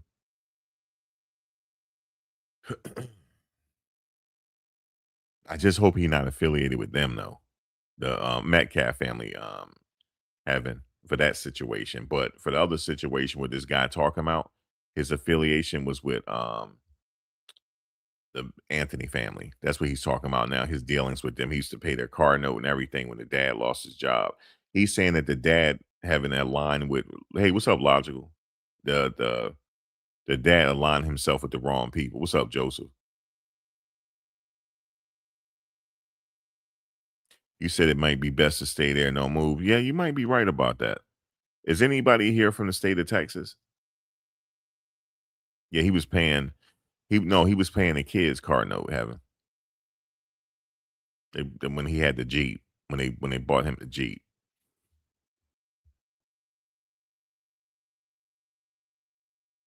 You say yes, they had to move to another state. Yeah, they got moved to another state. And look, I'm not saying that the people in Texas are not nice people, but it's a good old boy system. And did you know the good old boy system? Now I know you go. Let me not make this. The good old boy system comprised of all races. Did y'all know that? It's a connection. They're comprised. Just depends on what you do. There's a connection. Let's say if I work for the police department there, I'm now a part of the good old boy system. You just don't know who they are. You see what I'm saying? That's what I'm talking about. They do not play when it comes to their own. They do not play. Especially when you think you bigger than the program, when you align yourself with the wrong people. When that dad came to the press conference, he extended his hand. It was an olive branch. He extended his hand because he was praying. He probably was losing his mind, but he said, you know what? That family going through it too. Let me at least reach out to him and let's hug and let's unite. That's what he was trying to do. And they told him to leave. That's what they told him to do, man. Ever since then, he's been holding animosity towards them, which I get. He's been holding animosity, and he's been waiting to sit there and call them out their name. He's been waiting to do it. But if he had aligned with them, maybe they thought that, oh, he trying to align with us and this and that. Now we got to take a deal. Yeah, you would have had to take a deal. Yes. He would have got 8 years. That other kid that y'all talking about, he got about 8 to 10. The football player that we had mentioned, we had talked about yesterday, um, he was drunk driving and killed somebody. He ain't get no time. It just depends on what you got to do. But they didn't embrace him. See, the thing is, the guy he may not have liked them from the jump anyway, but the good old boy system wanted that to happen. Right? The good old boy system, because they don't want that type of pressure in their city. They don't want no race situation in their city. They don't want nothing to blow up. They want things to stay low key. So they said, look, this is what we're going to do, Jeff. Just go or whatever, you know what I'm saying? Reach out an olive branch. And he agreed, like, yeah, I'm going to reach out. Or he might have thought to do it himself. I'm a Christian man. Let's do an olive branch. Let me talk to the family. You know what I'm saying? Because he know that mother's hurting. You see what I'm saying? They told him to leave. That's what they told him to do. I said it. I have to go find a live chat. I made a live chat back in the day. I said he's going to jail now. They messed up. And I was predicting. I said that the deliberation is not going to last long. It's a matter of formality. People said, "Well, what does that mean? A matter of formality? Matter of just giving him his due process. The Constitution says that everybody has a right to a trial. That's all." He said, "Well, we have to wait, Max." I'm like, "Nah, I'm predicting he's guilty." But shit, if somebody reach out to you and want to do that type of situation, then that could have simmered things down. It could have. But anyway, the parents, they probably didn't make the decision on their own. Somebody was telling them to do that, which is unfortunate. You know, somebody probably was telling them to do the wrong thing. And the parents, I didn't realize it, but somebody in the chat, you did say this. I can't remember who said it, but Charleston confirmed it. He said the money was frozen. And it wasn't until not too long ago the money was freed up, but they had to go pay the lawyers, you know, stuff like that, and pay off everything. And that ain't got nothing left. They might have a few dollars left, but they had to pay the lawyer, you know, for representing their son. And then they had to pay some back stuff or whatever the case is to get caught up. And now that's what happened. But yes, somebody had came in here and said, yes, the money is frozen, was frozen and it was lifted until recently. And shout out to the person that said that. I know the baddest lawyer in Collin County. Mitch noticed what I told him. At that time, it was $500,000-600,000. I said, I know a criminal defense mitigation specialist named Shannon Ross, who I used to work with. Man, they need to be on this case, homie. Put him in touch with Shannon. Shannon said, we need mitigation. We need defense mitigation. We need that. Stop. He said he could have hooked him up with the best defense mitigation specialist. Remember I said at the trial they have to argue mitigating circumstances on why he should get sentenced on the low end? I said that. I said they have to argue mitigating circumstances on why he should get sentenced on the low end, or on the prosecutor side, they have to argue mitigating circumstances on why he should get sentenced on the high end. But before he even got the trial, you could have had somebody that's special in that type of high mitigation to where they can, which is negotiating least amount of time. What makes so that person means that person is connected in that county. I just said it. I keep saying that they need a lawyer with some respect around here, a respect around Texas, though. They need a lawyer that got a high level of respect, that talk to people on the golf course. That's mitigation. You heard me? Somebody had said it to me like that. That's mitigation. That's negotiation. You understand? I said, damn, it's like that. He said, yeah. He said, I don't make up the rules, but that's what they needed. But no, let's go with these people and this and that. And nah, bro. You don't bring in outsiders, man. You got to bring somebody that got respect there, and that could have got him least amount of time. That's a mitigation specialist. We don't have to worry about the money. We can get the money later, is what Mitch them said. He still went with them, homie. Everybody was saying, no, he's not good. Stop. Even the people that he hooked, he said, yeah, we don't worry about the money right now because they know they're going to get their money. Because all they got to do is contact the Give, Send, Go because they're attorneys, and then talk to their attorneys, and eventually the money will be released at a certain date. So they already knew that. They knew they're going to get their money, and also they can do book deals, stuff like that. They already got stuff hooked up. They would have took it pro bono at the time. But the fact of the matter is they had respect in Texas. That's the only thing they needed. You don't want to make this a black and white thing. Who cares the lawyer's white? But do he got respect or not? Or do she got respect or not? That's what we need to know. And that they didn't know that, I guess. I don't know. Good overall. He even told me that his lawyer and the DA was once student and teacher. So the prosecutor was head over the DA. The DA never been able to beat him. He told me that. I said, homie, you need to get... Stop. He said his lawyer and the district attorney was student teacher, meaning district attorney taught him everything he know. He ain't gonna never beat him. No, he could have beat him, but they may have talked. I told you things are negotiated behind the closed doors. They might have talked like, yeah, man, you can have this case. You know what I'm saying? Yeah, okay, if you let me have this case, right, since it's high profile, I'm gonna feed you some cases. All right, so what do I mean by feed cases? So there's a lot of crime going on, right? This is people, y'all need to know this one. Y'all gonna trip when you hear this. So there's a lot of crime going on. There's not enough public defenders to go around. Did you know that? It's just so many cases, they get boggled up. So what they do is the state, they will hand cases to paid attorneys, and they get paid from the state. They write their what you call summary out, and they send the invoice out. Okay, long as it's within reason, but they be sending a lot of money for the invoice and the state pays. So for example, it keeps your practice running. Because you might say, well, damn, what if I can't find me a client somewhere? No, you'll find a client if you hooked up the right way. They will feed you clients so you can keep your bills paid and keep your lights on and keep your Ferrari paid. Okay? Or keep your Porsche paid, depending on what level you're on. They will feed you the system. If you're nice with the system and you cool with people, they'll feed you criminals. They'll feed them to you. Now you might say, well, you're a paid attorney. Yeah, paid attorneys take cases from the public defender's office all the time. Did y'all know that? Yeah. but they got to pay him. So what the paid attorney would do will write an invoice to the city, like, this is my fee, for defending this guy. And that keeps the lights on. That's why they're always busy. So yeah, if y'all didn't know. So this was a paid attorney.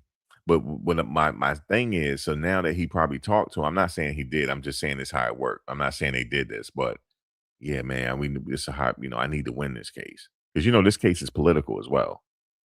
It's political for the district attorney. It's good. It looks good on his resume that he won this case. So check this out. So I'm not saying they did this, but hey, man, we used to work together. I know you got him as an attorney. Give us some insight on what's going on.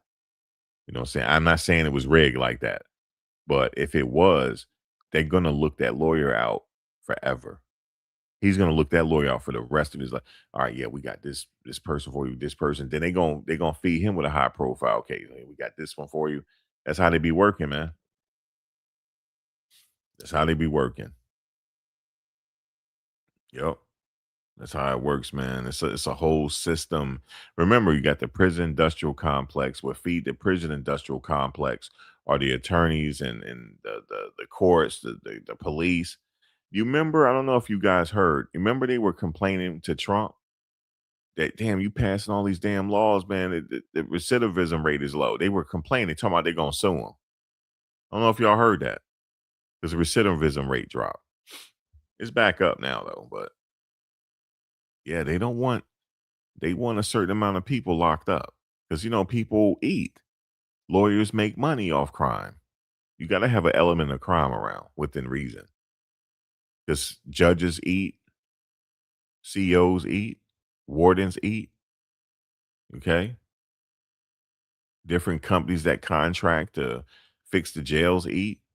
It's a whole system, man. It's crazy though, but get rid of him. We met on several different occasions. Me, him, and Shannon talked on several different occasions. He stayed with them for whatever reason, homie. But the guy ain't stopped helping him. I was frustrated, mad about it, homie. But I ain't stopped. I'm taking his son's shoes. I'm taking him, just trying to keep his, because he's a good kid. Graduation gifts. But nigga, I ain't doing this looking for nothing in return. I really believe that's a good kid. Still to this day. He didn't intend to do that. It's a reason why they ain't released the whole video. It's a reason why America have not seen that video. It's a reason why. With criminal defense mitigation, Shannon would have had an opportunity by way of the courts and Karmelo's rights to interview every kid up under that tent. Why didn't no kids intervene? Why? There's a picture of, they saying Karmelo didn't belong under that tent. Well, if he didn't belong under the tent, why was he up under the tent just the previous week prior with all the same students there? But you know who wasn't there last week? The two Metcalf twins. They were suspended. So they come back and then, please tell me they said that in court. If that wasn't said in court, yeah, he was set up. You mean to tell me they were under the same tent? He was under the same tent the previous week and none of the kids said nothing? But then when he come back the next week on the tent, when the boys are there, this hell break loose. I didn't know that.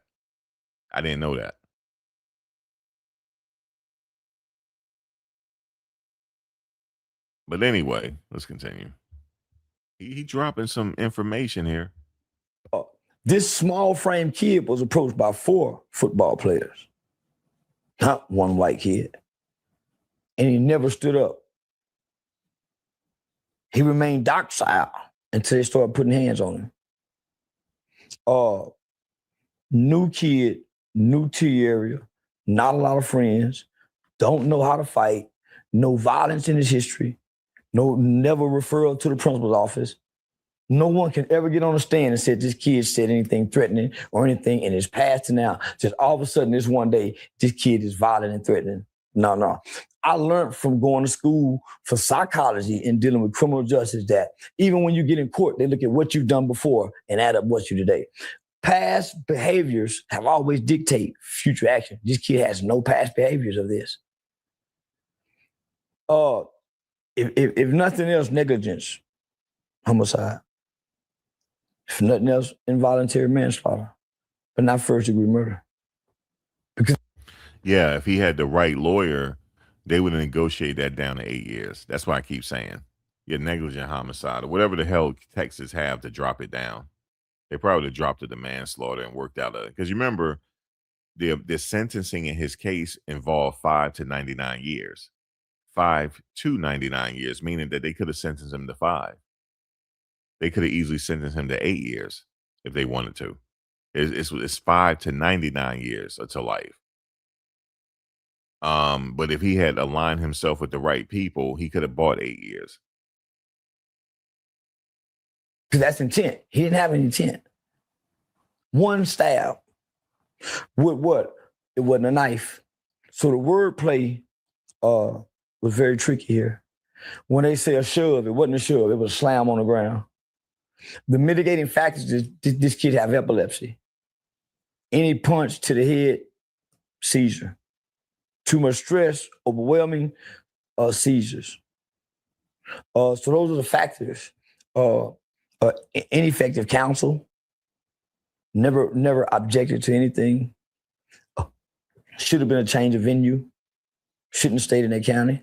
I told that nigga, man, tell him move it. He said, man, they say we might get a worse jewelry. You ain't gonna get a better one there, nigga. That town, Collin County, is like this new town that's being built that we hear about online. They're just an all-white town and don't nobody live there but white people. That's what Collin County. That was one of the first towns to do that. Yeah, that was one of the first towns to do that. Just 10 years ago, nigga. If you go through Collin County. Yeah, the issue is though, it's not just white people that live in that county though. It's a mixed county. So I don't know. It's a mixed county from the research I've done. For those that live in Texas right now, is that a mixed county or not now? I'm talking about nowadays. I'm not talking about back in the day. Is it a mixed county now? But here's the thing. If he was slammed on the ground, they didn't say that. They say he was just pushed. That's his lawyer. If his lawyer knew that was the case, he should have said that. And also, he probably should have took the stand and said that, yeah, they slammed me and all this stuff, and it was 4 people that approached me.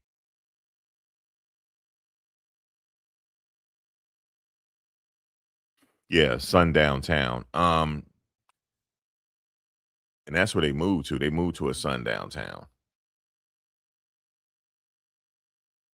See, here's the thing. The defense, that's on the defense attorney. Like we all keep saying here. He should have got with another attorney that had respect there and would have got and bought this kid 8 years. I know what a lot of people saying 8 is a long time. He wouldn't have had to do that at 8. They would negotiate how much time before he get out too. That would have been negotiated. He probably could have maybe did 4 years or whatever the negotiation is and got out. But not take this blindly with a lawyer to the door when I say jury trial. In a sundown town, what y'all say? Yeah, because I don't know it. If y'all say it's a sundown town, I have to agree with you then. Because I don't know about Texas. But if that is a sundown town, yeah, you don't gamble with your life there to a jury. 87% white, okay. Yeah, you don't do that. You got to know how the system is played. If they wanted them to play ball a certain way, they should have played it that way. Because it looked like it was all going to set up to lead to a plea deal anyway. Because the dad got cool with him, had a press conference. We apologize to you for this happening, stuff like that. They could have worked it out. But because, dad was a salesman, stuff like that. He probably already did the skinny on him.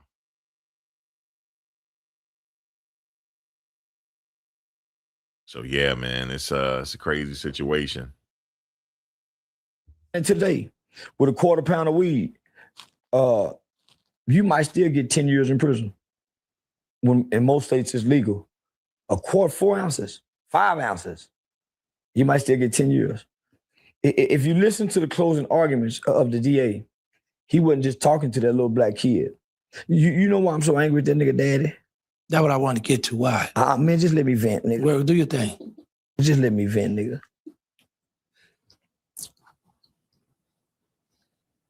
The prosecutor, when he was giving me a close out, he told Karmelo, look at me. You look up at me when I'm talking to you. This is our town. And nobody's gonna come in. This is a lynching talking. And I ain't making this about race, nigga. But we all know from this around this part, we know what that mean out there, nigga. We know to tap your brakes, cruise control. It's some towns you know, that's a sundown town. If people don't know, if people just really want to know, that's a sundown town. Collin County is a sundown town. So the way he talked to that boy, and me not knowing the daddy left him there alone to take the sentencing, there's no way I can stand with that man. Yeah, when he was this was during the victim impact statements. He said, "Look at me when I'm talking to you." And he took that, and his family wasn't there. Because if I had his dad, I would have stood up and said, me and you we're gonna be outside. Because I'm going to jail with my son today. You don't talk to him like that. He didn't have nobody to defend for him, even though I understand why he's sitting there talking to him like that. You know what I'm saying? I understand it. But his daddy should have been there for protection.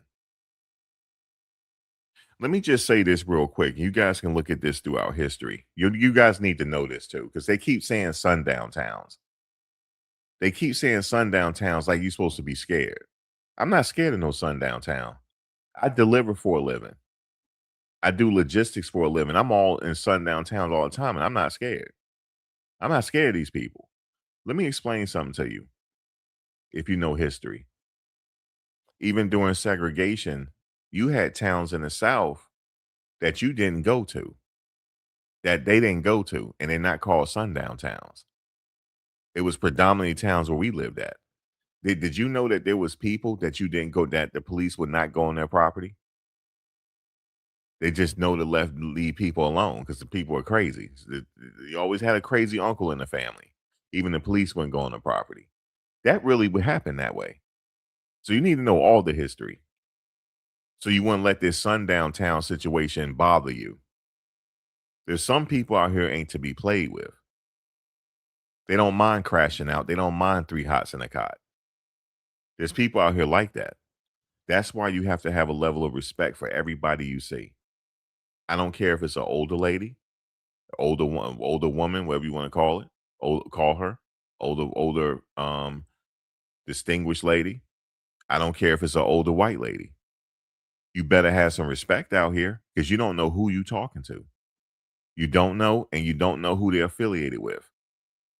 So the fact of the matter is, you need to have respect. Don't let these people keep saying sundown now, because see, those are code words to try to divide us. The fact of the matter is, we got to have respect for everybody. Because if respect was given that day, they would have went and got an adult if they wanted him to get out that tent. Nobody had no respect for nobody. Respect will bring you a long way in life. Forget about the sundown towns. Yeah, there are towns out there, even still to this day, that the police will follow you out of the town. They will. You know what I'm saying? But everybody in the sundown town is not like that. So you can still roll there. You know what I'm saying? It ain't like the 1950s. Now, if it was the 1950s or the 1940s, yeah, you got to get up out of there. Even still, when you go into certain people's property, you still got to read the room. You know what I'm saying? So I just want to say that, because in some of these towns, some of the people that live in these towns, they don't realize it's sundown towns. Even the white people, they don't realize, they don't even know what that is. Some white people, they don't know what that is. They're like, what the hell is a sundown town? They like yuppies. They're like what you call the people that live in these sundown towns. A lot of them are gentrifiers. They're like millennials. They don't know what the hell sundown towns mean. and they live there. So you're going to automatically think they're like that? Nah. But this is a history of that town. Yes, it might still be like that amongst older people or some of the cops, but you still can go through them towns. Don't think you can't go through there. But when it comes to the legal system, yeah, you got to be careful, especially with the police and the lawyers and all the big wigs in that particular city. You know what I'm saying? So we're talking about this a county right now. We're talking about Collin County. I don't know too much about Collin County, but people are saying it's a sundown town, meaning that the powers that be, they still operate that way. But that means that you got to operate a certain way if you know you're in that environment. So if you know you get caught up in that environment, you got to get a lawyer that's respected in that environment. You unfortunately, you will have to pay.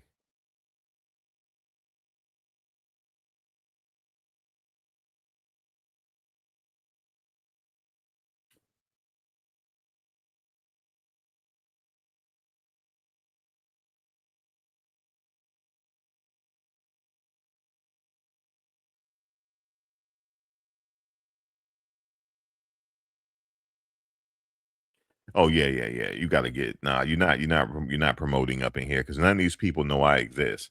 Because I reach out, nah, I had to ban you. Just ban them if you see that. Now you're not going to promote up in here. You're not doing that. You're not promoting up in here. I'm breaking it down now. So why can't I break it down? Oh, well, watch such and such. They break it down. Why? Because they break it down in a way that you want them to break it down. No, I live in reality over here. I don't walk around life. I like everybody. But some people are actually in here learning right now. So did you know that there's some people of other races, they don't know what sundown town mean? They don't know what that mean. They were like, Max, what is that? Somebody hit me up on IG like, dude, Max, maybe I'm foolish, but what is a sundown town? Or what is this? I didn't you guys they still get down like, yeah, sometime. It just depends on where you at. It's not like it used to be. I mean, you can still ride through there. I mean, they sometimes they'll follow you and best thing to keep a traffic camera on you in your car. But especially them Teslas, they have 360 cameras. Those are the best. Oh, yeah, she can call me. That's all good. She watched me though. But yeah, so and it could be somebody affiliated with the family or something. They mad right now because they made a mistake. And we sitting here learning from the mistake. We learning from it. So yeah, people gonna be mad, Medea. They gonna be mad. But we do this over here.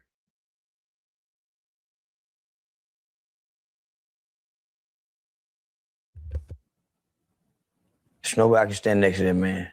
He left his boy to hang, nigga, by himself. Standing, my boy, when he looked back over his shoulder, daddy, that with you, nigga, with them tears in his eyes, said, you get ready.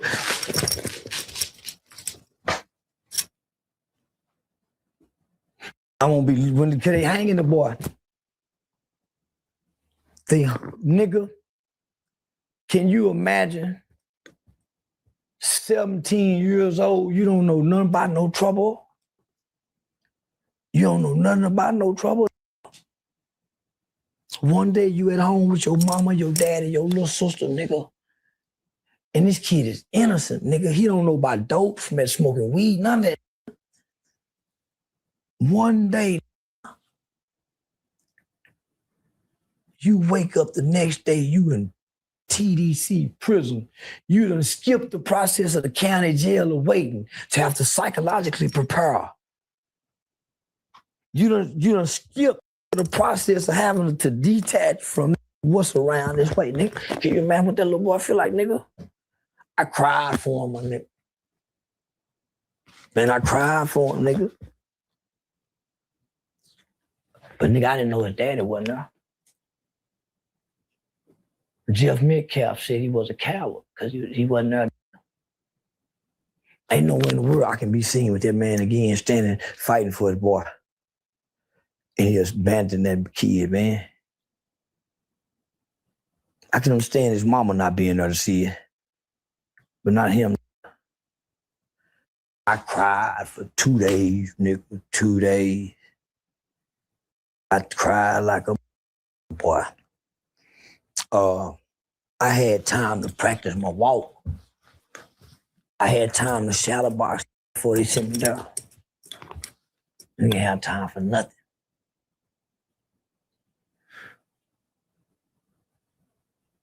His mind can't even prepare for this. Imagine your baby just graduated high school one day, and the next day he in hell.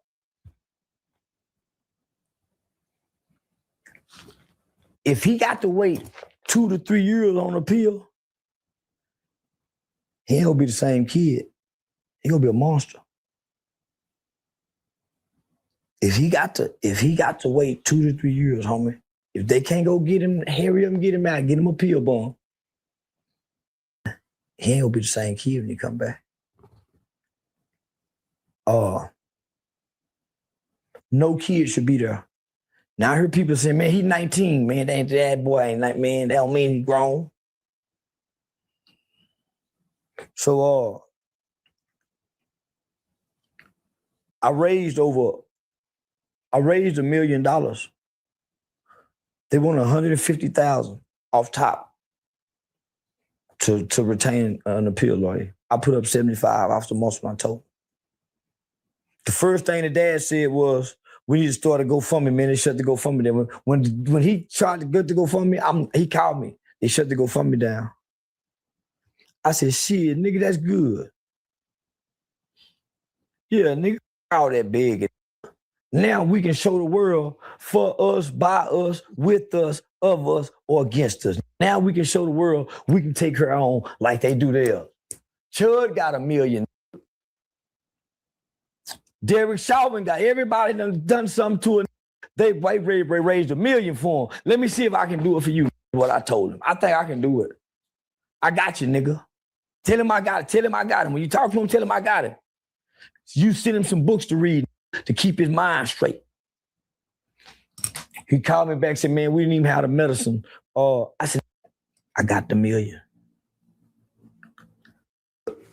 I got called from, man, some big name people. And I told them we're not doing no GoFundMe. We're not doing nothing publicly where we got to go. I think I don't beg nobody asking for nothing. The strongest man in the land. So nigga, I'm a strong. So I can't. So a lot of people don't want to do it publicly because they don't want to be it's too political. It's race, yeah. So they'll love to give in the dark. So I never came and said anything public. Oh, I get what he's saying now. Because I'm like, why can't they do a GoFundMe? People don't want their name attached to it. They want to do it in the dark. Meaning they will go through him to get it to them. Meaning they will take money out the safe and give it to this person, that person give it to this person, give it to him, and to give it to them, to give to the lawyer. That's how they want it to work. Because think about it, if Jay-Z give $5 million, now the system, the good old boy system after Jay-Z now. Because money talks around there. Money does. You got the right amount of money, you rolling. Money talks, man. So people just want to just give in the dark. They don't want their name attached to it, so I get it. But if you do a GoFundMe, what they going to do? Like donate to the GoFundMe? Nobody want to attach your name to it. So I get what he's saying there.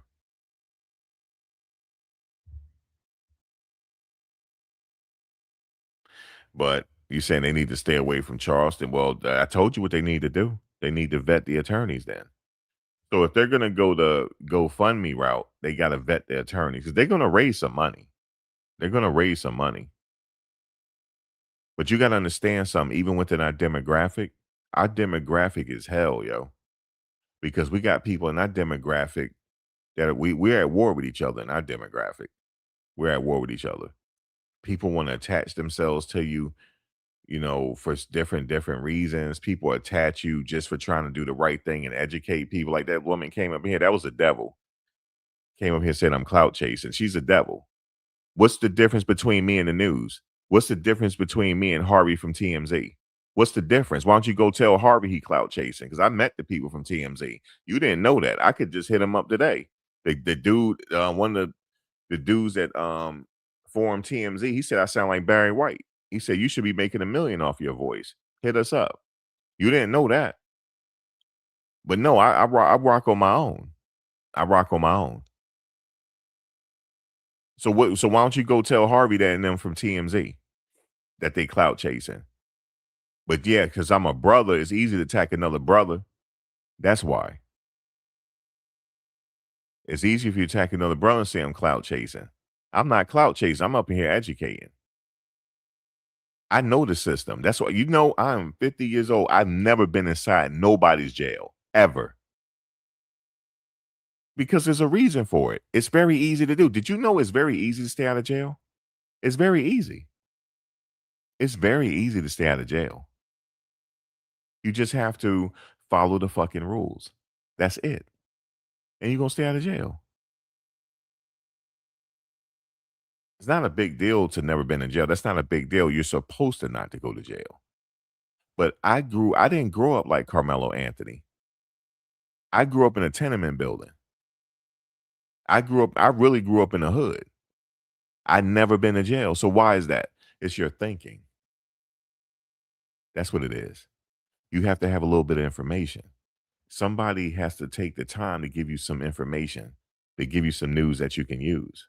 And you won't never go in the system. That's all. Your environment doesn't dictate where you end up. I know they say the school to prison pipeline, but guess what? Well, I should be in jail then. I should be in prison if it's really no. There's exceptions to the rule here.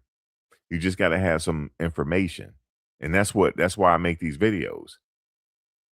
Because if this one person has listened, yo, he making sense. Let me tell my people that I've done my job. Because I'm not doing it for the money. You can check my stats on Social Blade. I'm not doing it for the money, obviously. Okay? I don't know why you saying clout chase. Everybody want a certain amount of clout. But you guys like to, when somebody's doing something good, you devils like to come along, right? You devils like to come along and you like to deter things. Ain't nothing but the devil. I'm a praying man. So I know how to be strong against you motherfuckers because I'm a praying man. Don't act like Jesus never cussed because he did. You better go read them extra versions of the Bible. You better go find them. There's extra versions there's extra Bible, there's extra books on the Bible. We didn't know look, Jesus died at 33, right? We didn't know what he did the majority of his life. You don't know. Them books has been hidden.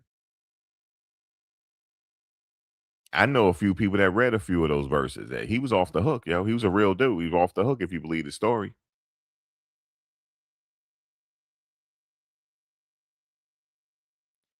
As long as you praying and you got shit, I got supreme confidence. You cannot bother me. I'm a veteran at this. Okay, I'm gonna sit here and keep talking what I'm talking because I'm educating somebody. Somebody can be like, you know what? Yeah, man. I don't give a damn if you live in the hood. That don't mean you got to go to jail. You stay away from them friends. You forget peer pressure. Forget it. Peer pressure lasts even in an adult.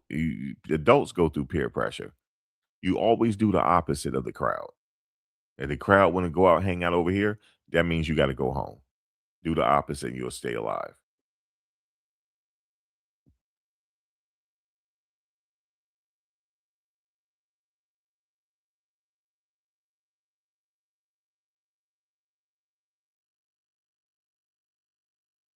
So let's continue with Charleston here.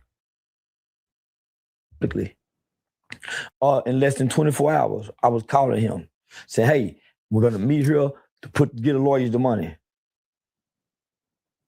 We're going to meet here to get the lawyers the money. So I reached out to a pastor who's not a political pastor, but he has a non-denominational church. He has conservative friends. He has, he's connected and respected. So I said, Pastor, can we meet here, do an interview with Say Cheese TV? The Say Cheese TV interview, I'm going to put that $10,000 in his pocket. I'm putting that $10,000 in his pocket. I hit Vlad up. I hit some more people up, Sean Mike Kelly, to get them some interviews. So I hit him Antoine Daniels. So I'm finna put them some initial cash in their pocket, at least 10 to 15, 20, right now. This lawyer money going directly to the lawyers. We're setting this up for Friday. I had a show in Cleveland, so I'm gonna leave Cleveland, come here, meet with them, and get everything set up.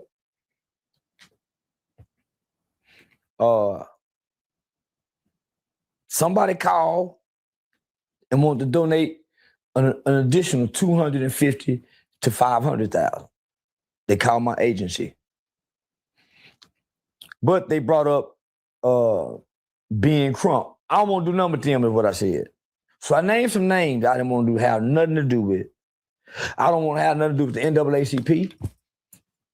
I don't have nothing to do with none of these crooks and hooks. Because where was they last year? They saw this, nigga, they ignored it. I've been screaming this for a year. Now all of a sudden it's a new money involved, it's a new light involved, it's a new thing. I said, no, we can handle this in-house. And we all from Texas right here. We all know one another. We all work with children in this system here. He's new here. We can really help this guy. We can really help this guy. But if you guys come in with this race shit, man, y'all got Texas up. Y'all got Texas up. And when y'all file that first motion for a new trial, they're gonna deny it, and that kid's gonna do about 18 on that 35 now. My game was to change the narrative. I told her daddy, we not finna make it about race. The issue is about the prefrontal cortex, the lack of brain development at his age. The Supreme Court said those are factors to factor in. We worked on a Miller Brown ruling. That's how we got George Token him out. Eric Brown. So, man, the kids who had life without parole throughout the country, this has been the deciding factor of getting them home. Brain development, being impulsive. This was not intent. So, I told her dad that was angle. Behind my back, before the meeting, he met with Pastor and asked Pastor, after we pay the lawyer, where's the rest of the money go? Who go handle the rest of the money? Me, nigga. They giving it to me because they trust me. Why would I give my credibility to you? And they already suspect you've been doing it. He wanted to get the money and then separate from me. He said, Unc, I need to move. We'll help you move. We'll help you move. We'll help you move, but we ain't giving you the money to do it. We're not giving you the money to do it. He asked for help during the trial. I'm the one sent Dr. Candace up there. I'm the one that had Dr. Candace, can you go up to him and his family needs you? No protection. It's a white man out there threatening to kill the man, kill the boy. She said, I'm gonna be up there next Thursday. I said, the trial will be over by then, I think, Doc. They rushing this pretty fast. She couldn't believe it. She said, I'll still be going to now. They rushing it pretty fast. He asked for this help, homie. Only to leave all of us hanging. As if we invaded. No, he asked for this. We felt like he was worthy of it because of the kid. Not that the kid need to be let go free. But when you look at all the facts, not the omitted facts, when you look at all the facts, then sit the facts to the side because the facts ain't the truth. That's why the prosecutor got facts, the defense attorney got facts, and each is presenting different facts as their truth. So let's look at all the facts. We'll analyze the facts and we realize that facts are not the truth. Why? What's the truth? Karmelo never got up there. Hunter never got up there. And every kid that was up there never got up there to be cross-examined from their original statements to the police. Not what they're saying today, but the original statements. And when you look at the original statements, you will see everybody up there, including the coaches in law enforcement, changed their statements. Perjury. I studied law. I went to Texas Western University. Man, I could be one of the best lawyers after the job. I could be a bad motherfucker. But I became a youth advocate. Attorney White. Well, I wanted to be a youth advocate. I wanted to be Mr. White to the children. And now I'm on. I realized that attorneys really can't help. They can only maybe save the situation. I really wanted to be able to help youth. And how do you help youth? You got crime intervention, and then you got crime prevention. Lawyers are crime intervention. I want to be crime prevention, where I prevent our kids from going and needing lawyers, meaning they never get in trouble. So I started focusing on preventative measures, getting out of the juveniles, getting out of school, and then catching them at the house, and then catching them at schools. Why? Because they're going from school to prison now. Let me ask you something. I saw how you paint this picture for Karmelo Anthony. Now, we're not talking about his father, but we want to stick straight with the child. Where are you at today with your feelings and supporting him?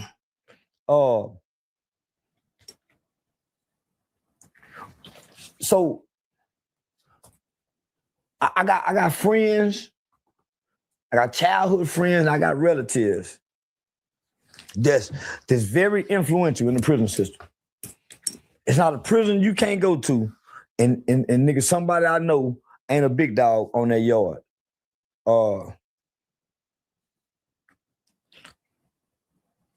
I'm guaranteed his protection in prison.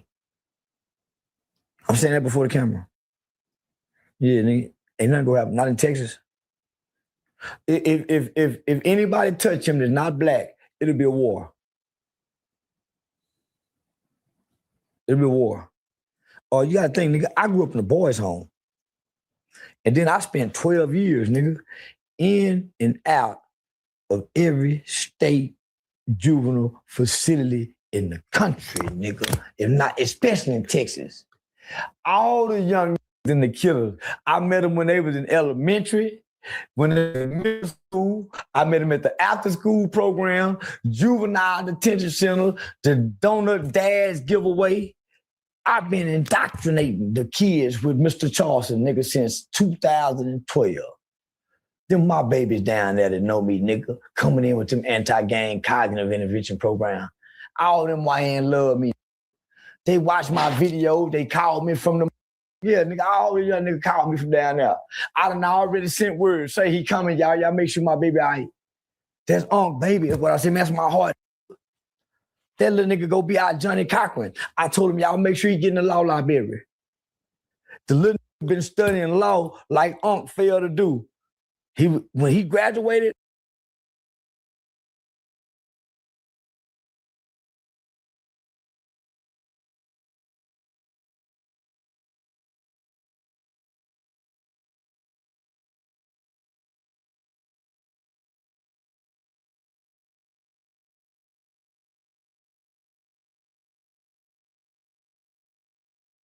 from high school out there on this murder bond, he went to college to study law to pick up what Unc couldn't finish. I told him he gonna be our lawyer for the nation, nigga. So all them young be calling me from watching them videos, from the feds to the states, nigga. It ain't a yard you can't go on, nigga. They love me. So say, man, y'all make sure I am. And y'all make sure, now. When y'all come home, I'm gonna make sure y'all like, I can get it to y'all, nigga. But I said he needed to go to the law library yesterday, but apparently when I say it, I'm clout chasing. I said that yesterday. I keep saying it. I said when he get to jail, what did I say? He need to hit the law library up. He needs to go. Hold on a second. He needs to, hold on. Okay, here we go. I said he needs to go to the law library. Forget what everybody's saying. He need to do some research on his own while he's locked up, and learn on his own now. to get the ball rolling. And the reason why I said that is because sometimes the lawyers, they don't have enough time to put the attention on your case. That's why I said it. Um, yeah, they don't have the time, to put the attention on your. They don't have the time to put the attention on your case like you would, and you'll be able to help them out. But here he goes saying the law library. I said that yesterday. I said it even before then. It's the truth, though. It is the truth because a lot of people. It's not that I'm saying uncommon information, but that's how you got to approach this situation. The law library. I think everybody should know that. But that's what he got to do going forward now. But the thing is about Charles, I don't know what his agenda is with that family. I'm not sure. But everybody has an agenda, to when they come to you. Everybody want to gain something out of it, right? Everybody do in your life. Because you could bring value to somebody. So when somebody come around you, maybe you bring in value to them. So everybody has an agenda. Okay, you might have some information that they need to learn from you while people are around you. So everybody has an agenda. So I don't know what his true agenda was. Maybe he was just trying to help, but I know he mentioned something about the money because he raised $1 million. So basically where he's getting $1 million from is some people that he know in the industry. There's somebody he know in the industry that probably say, yeah, we'll give it to him. We'll give it to him. I remember 50 was talking about giving him money. It could be anybody. We don't know who it is. Just don't say that I'm giving the money. But yeah, he could easily raise $1 million, right? But if the dad say, yeah, we need that money. No, they don't get the money. Y'all not getting the money. That money goes to the lawyer. Guys, if they raise $5 million, that money doesn't go to them. I know they want the money because you want to continue to maintain that big ass house you live in. No, you better go get you an apartment. You better go do that. You better go sell them MF and cars that you got right now. You better sell all of them to get that money back and go live in an apartment right now until this kid come home or get a better sentence. But no, that $1 million that he claimed that he raised, no, that's not going to him. I get why he's saying that. Yeah, we need this because we got stuff to do. We got to move this and that. They want to roll through that money. That's the sentiment. That's what people are saying. They want to roll through that money. So what happened was when that money was freed up, of course they had to pay their lawyers. But what else they did with it, we don't know. But yeah, if Charles had come around and his people working through him, yeah, we're gonna raise the money. No, that money don't go in your pockets. We don't know that you're gonna do the right thing. We don't know that you're gonna pay the right, correct lawyer. No. Nope. Nope. Nope. Nope. Nope. So, and now they raised over $600,000. They didn't pay that current lawyer that they had over 600,000. They didn't pay him 600,000. I don't believe that. But guess what? The people that were surrounding them are vultures. They got some of that money. That's why they don't have no more money. They got some of that money. The people that were hang-arounds, they had to get paid too. They not just hanging around for the goodness of their heart. They had to pay them. And you know what? Money wasn't well spent. They paid them all that money just to have some funky ass press conference to make everything worse. And just the people you got hanging around you and paid them the money. No, every last bit of that money should have went to an attorney, the right attorney, somebody that got pulled in that area for sure. But I promise you, this the one. No. If something happened to him, it's gonna have to be a guard to do it. It won't be a black person, guaranteed. So yeah, no. See, people think I just be talking on the internet. I started in a boys' home, creating alliances as a kid. Then at one point in time, they let me go inside the juvenile facilities in the prison. I was a part of the prison entrepreneurship program.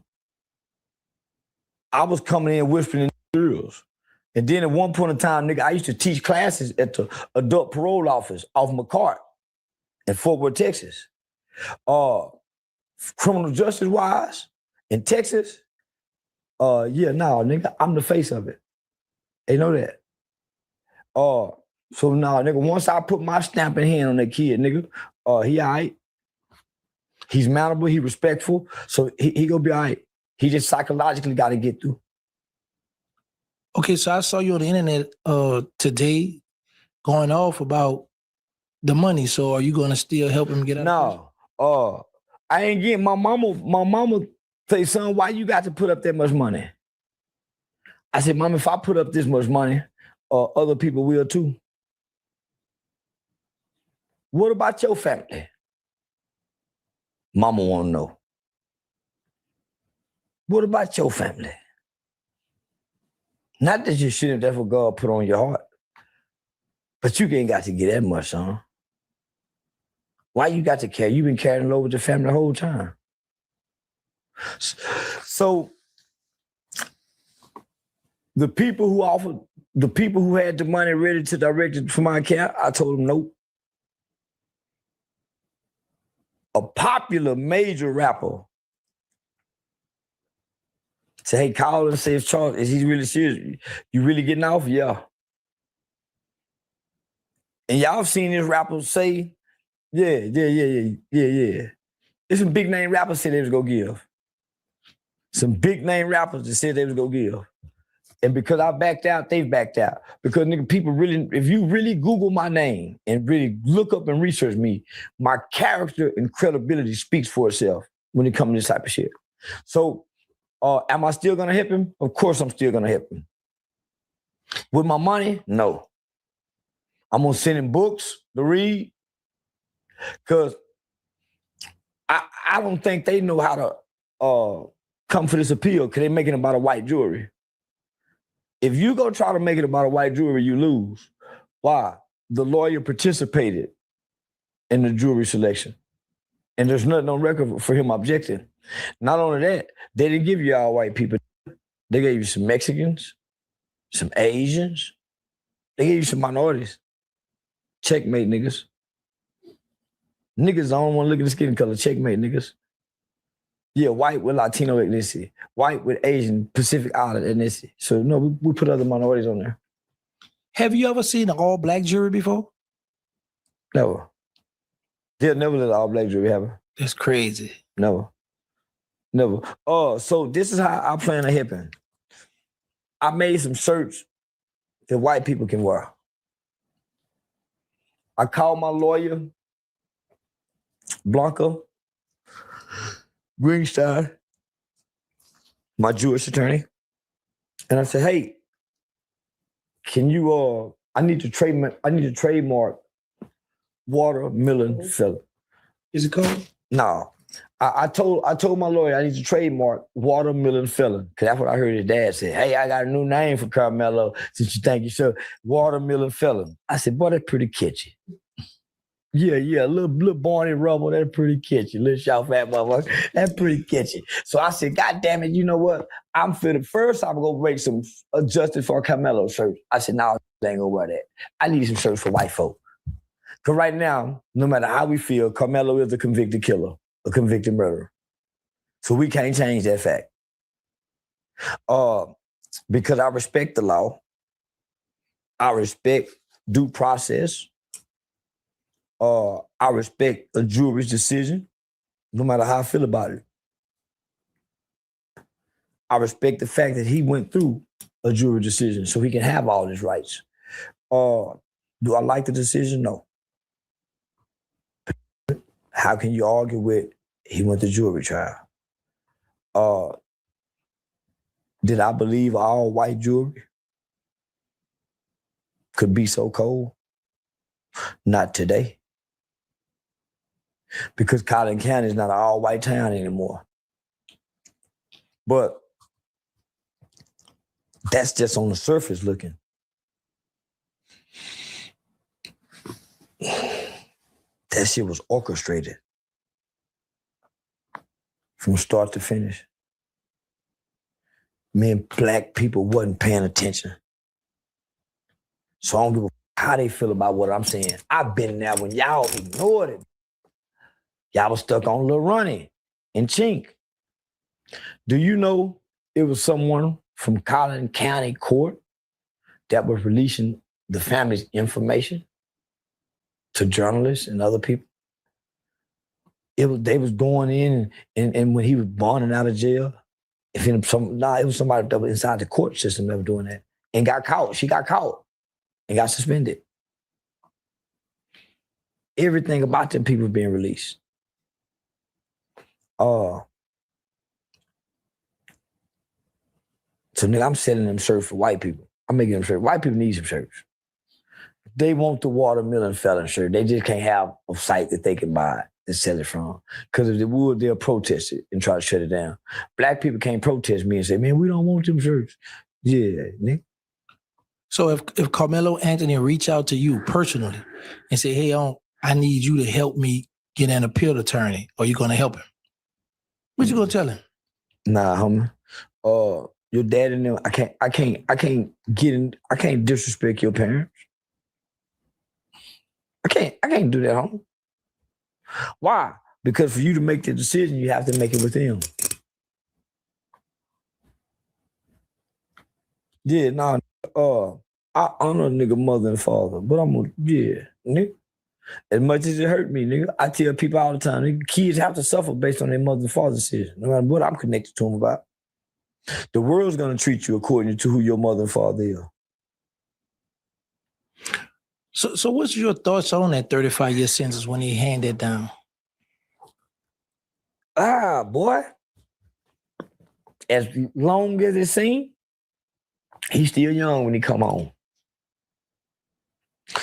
It's a typical juvenile sentence. So in the state of Texas, a juvenile can be sentenced up to 40 years for a crime, for a felony crime. So most of my had 40 years, 30 years, 35 years when we was kids. So for the judge to give that, it's not a harsh, extreme sentence in Texas. That's normal for a teenager, even if they was a juvenile. A juvenile with a murder case would get 35, but couldn't get no more than 40. So he stayed in the range that most juveniles would get if they was in juvenile court. So I kind of peeped the play on that. Okay. Yeah. Shout out to the judge, by the way. Okay, let's switch gears for a second. So Jeff Metcalf, yeah, he had some choice words for you, as he should have. All seriousness, man, lost his son, my nigga, and I took the side of the guy who murdered his son. Where in the beginning, I was with Jeff. You know why I was with Jeff in the beginning? For one, I thought Karmelo was guilty from premeditated murder from taking a knife. Even after I found out it wasn't premeditated. Jeff showed up with a forgiving heart, and can't nobody take that from him. Swear to God, nigga. How mean he looked behind them glasses. His words was, he had a forgiving heart, homie. And that's what really stuck with me. I saw them up there playing the race card. I said, no, man. I even told Karmelo that, nigga, let's try to. He said, man, I don't know if you're trying to kill me or not, man. We had to kick him out. A man showing up with a grieving heart in front of the world. All black people. 2 kids have an incident, and you got black people, adults, acting like they mad about what kids was doing and rejected that man in such an ugly, nasty way. Dominique them did. I'm talking about homie rejected that man in such an ugly, nasty way. You know what I told Karmelo's dad? You had your wife up there talking, the whole press conference. Nigga, I said, nigga, and y'all kicked the man out, homie. The man said, I said, homie, we can still, nah, homie. So if I come to you trying to make something right. And I got the right to be mad about what I'm not mad about. And you reject me, I'll hate you. I'll hate you. So I understand how you feel. I understand how you feel about me. I came because I saw, man, this is two families up. And they done let this dad play the race card. They done up. So this family became a target with no protection and no security. So my convictions as a man, my convictions as a black man, my convictions as a, I'm gonna get them some protection, even if I got to do it. So I went to the internet and I made myself a target. But, you know, I said some things to Jeff, I said some things to Sarah and them. I went all the way off. So this family, oh, y'all. And so, and they targeted me too, but I could take it. So he got every right to be mad. Every goddamn right to be mad. And can't nobody be mad at him for being mad. No matter how much his hate spill over, no matter how much it's projecting through interview, he got that right because his son in the ground. And like I used to tell, and hey, the boy's still alive. My mama wouldn't let us feel sorry for ourselves. I wouldn't give a how they mistreat you. Do they have a right to do it? No, you still human, but you're alive. I still get to come down here and hug you. I can still get a phone call from you. That other family, they ain't got that, so you have to always remember that and have empathy. So you can't always make it. You can't be the victim and your son is there as the murderer. And you've been making so now. So I heard what he said, and I thought it was funny and comical. Y'all thought it was funny. He's speaking from experience because Charleston had to do a considerable amount of time in the 90s. His case started in the 90s, and he had to do a considerable amount of time. I think it was homicide. I don't think he did it. It was with a crew and all that type of stuff. He had to do some time. His situation, he was caught up with the wrong people, and he had to do a lot of time.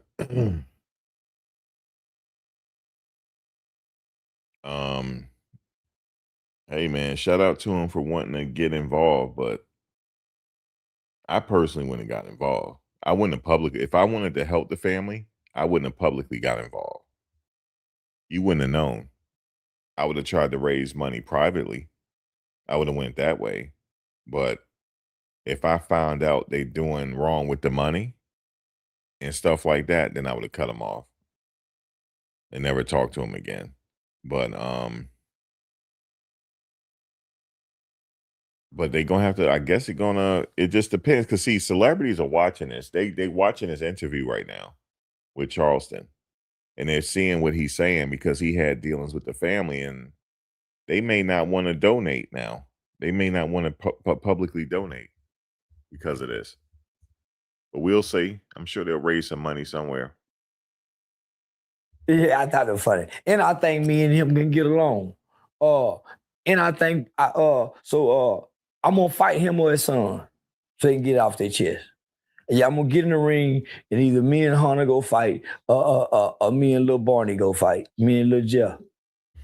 But if they keep making this thing about race and stuff like that, they keep going to Breakfast Club talking about how they been done wrong, their son about to get buried, man. He gonna lose his appeal. Not only that, and they probably gonna get the wrong lawyer because they still talking. They shouldn't even be talking publicly right now. Yeah, he ain't gonna make it, man. I know he got 17. Charleston think he'll get out in 18. Man, I'm thinking he'll get out in 20. Mess with them parents. But yeah, nah, man. As a father, when I look at this black father and I look at this white father, and I had to pick which one I stand with based off energy, I'm going with that alpha little white man with the anger and with the hate for I call you nigga, whatever. Why? I didn't want to play this game. I tried to, he's telling y'all this, homie. And I watched him and I studied him. And he's being honest, he didn't. White people didn't bring race into this. These local Black Lives Matter did. That's always done it, that's always known for it. They come into your cities, they come into your towns with the big fancy Black Lives Matter lawyer. They cause a division between blacks and whites. They get the GoFundMe money, they split it up, and they leave y'all fighting with each other. And they go on with the money. And that's what happened. The Dallas County lawyer got their money, went back to Dallas County. I'm sure he gave Dominique Alexander the cut for the referral. $600,000. I'm sure Dummy got. So, man, Jeff, you have every right to feel what you feel, Jeff Metcalf. You have every right to feel what you feel. You even got the right to say what you're saying, my nigga. And can't nobody be mad at you. I know I ain't. I went through an emotional roller coaster. If something hurt me, I don't let it hurt me long. I'm a man. I didn't leave the house for almost 2 days. I stayed in the house and nigga, I went through a roller coaster ride. Just like every other person that goes through the grief process. First you're hurt. First you're shocked. First you're shocked. Then once you get through the shocking phase, then you hurt. So nigga, if you watch me in 2 days, nigga, I was shocked. Like, damn, nigga, lost for word. Then the hurt hit. I'm processing it because I ain't trying to stay there. After the hurt comes anger. After the anger, and you get through that, comes clarity. You don't talk to nobody right now. But shout out to the warden at the PAC unit. Shout out to, I don't give a damn what y'all say, it's some good white people, homie. Shout out to the warden to see this fragile little kid, homie, to let the mother and father talk to him. Yeah.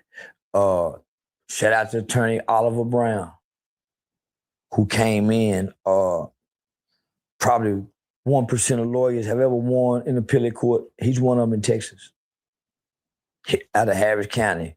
Mitch Nolte, top 10 best criminal defense lawyers, murder cases, death penalty cases in Texas, if not in the country. Shannon Ross, Miss Brendan Ross, a family of mitigation specialists.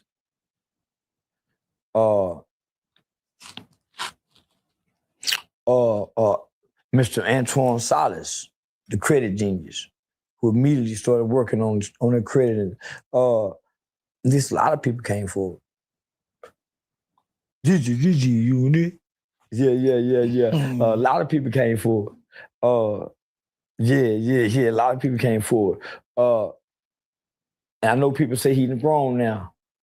A 17 and a 19-year-old is still one mind. It ain't grew that much in 2 years. Look at your 17 and 19-year-old. You ain't finna let them go deal with white American court system by themselves. He still needs some input and guidance. So I had to detach my nigga. In order for me, I had a great comedy show, but it was hard. It was hard, nigga. Nigga barely fuck. Think about that little boy. Nigga can't even be sexually stimulated. Nigga, think about that little boy. You know me too, nigga. Man.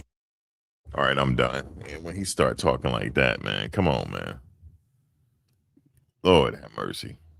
He said he can't even get stimulated. Come on, man. Thinking about that boy. Yeah, I'm done.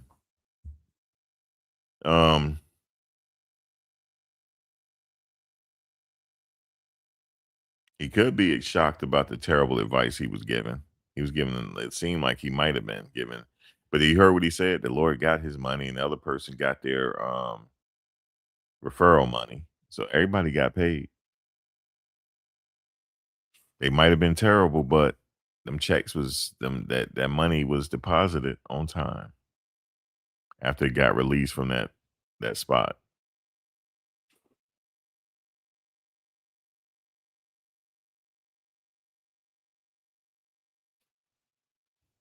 Now, here's the thing. You said so many witnesses had inconsistencies, but that's not what the jury thought. So they're going to have to figure out and get a lawyer to see how they can go back and try to correct that. You said, and that's y'all kind of Charlie, yeah. Craziness. Yeah, I was done. He said that. I'm like, all right, I'm done.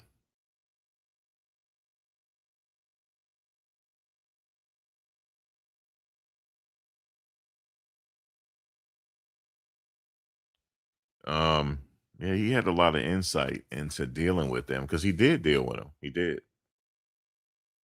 But I didn't know to that extent. I didn't know to what extent. Apparently they had a paying the car note and stuff like that. And I don't know what was he standing to gain from it though? Was he just doing it out the kindness of his heart? I'm not sure. It's not too many people that do stuff out the kindness of their heart, man.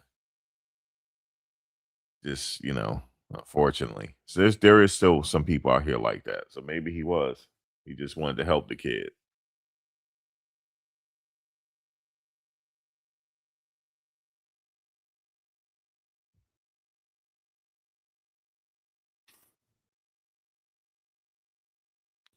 Doing pretty good, Gotti, doing pretty good.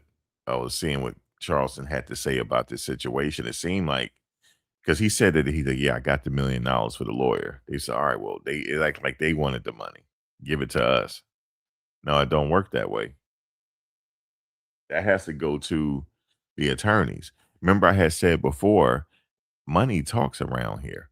So let's say if you could come up with $5 million. Now every lawyer in Texas, they know you came up with the money. Now they trying to figure out who you coming to. Who is he gonna go to with that money? So let's say you find the right lawyer with respect. Now he know you got the money. He gonna want all the money. So now he has to divvy that money out. He don't keep it all because he got to work some stuff out behind the scenes. Hey guys, give us a favorable outcome in the appeal. You know, I'm not saying it happens, but it do be happening. Hey, I have 500,000 for y'all. Can you let's push this through? Okay, but what's the end result? The end result is we're gonna get another trial, but we're not going to trial. We're gonna try to plead.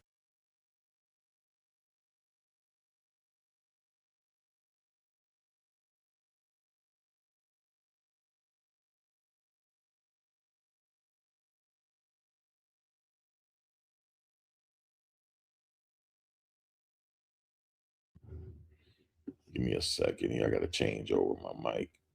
Um, that's how it worked, man.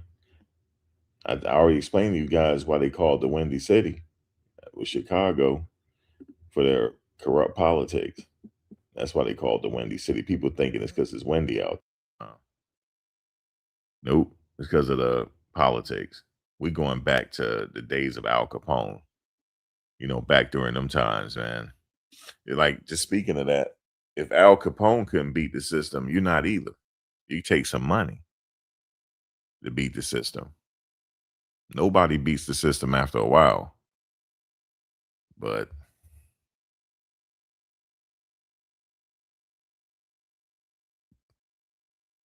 take some money though.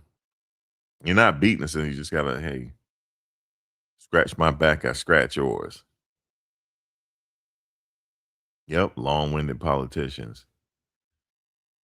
Oh man, Texas guys, that's it. According to him, which is it? Did they mismanage the money on luxury, or did they? He didn't say, or did they invest in everything into their son's team, and now they're broke? He didn't say that. He's not saying. I think in that, yeah, they got the money, but they had bills to pay. You see what I'm saying? They had to pay the legal fees, they had to pay whatever else is due, and they also had tag-alongs too around them, hombre. They even had tag-alongs around they had to pay. People were leeching off of them too. I'm sure of it. They don't. They probably still have some money, but not enough for um a high-powered attorney. See, here's the thing. Who is indigent here? Is it Carmelo Anthony or is it the parents? No, technically Carmelo Anthony don't have no money because he's the one locked up. He the one need a lawyer, not them. So, but if he declared to the court that I'm indigent, I don't have no money, yeah, they got to get him a paid attorney. They can't say, oh, well, the parents got money. We don't know if they broke or not. We don't know that. We don't know. Maybe they just don't want to spend no more money on an attorney and they need a paid attorney. Think about it. Yeah, Carmelo Anthony. Yeah, right, Deb. Carmelo Anthony is the one that's indigent, not his parents. He went through this case, not them. So we don't know if they're broke or not. They might be just saying that, but no. If you do the math and it was just released not too long ago and the lawyers got paid, there's still some money left over somewhere. That's up to them if they want to use that money to get a lawyer.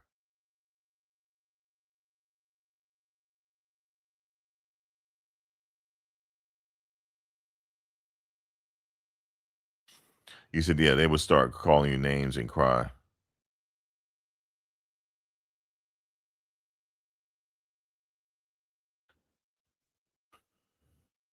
Hold up.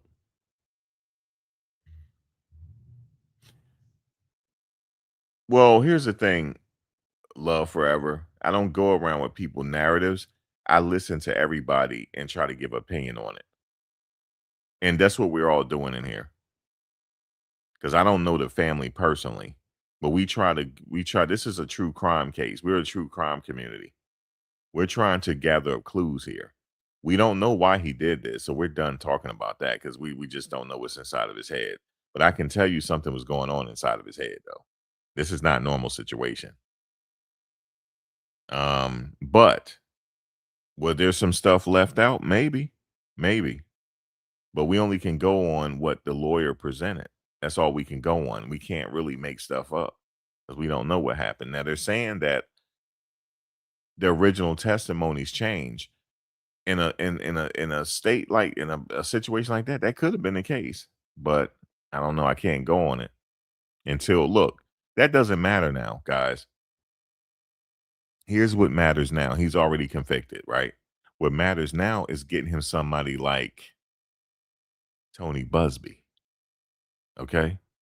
I'm not saying Tony Busby, but somebody like that. Somebody that has some type of respect in Texas, which he does. You know why he has respect in Texas? Deb, do you know?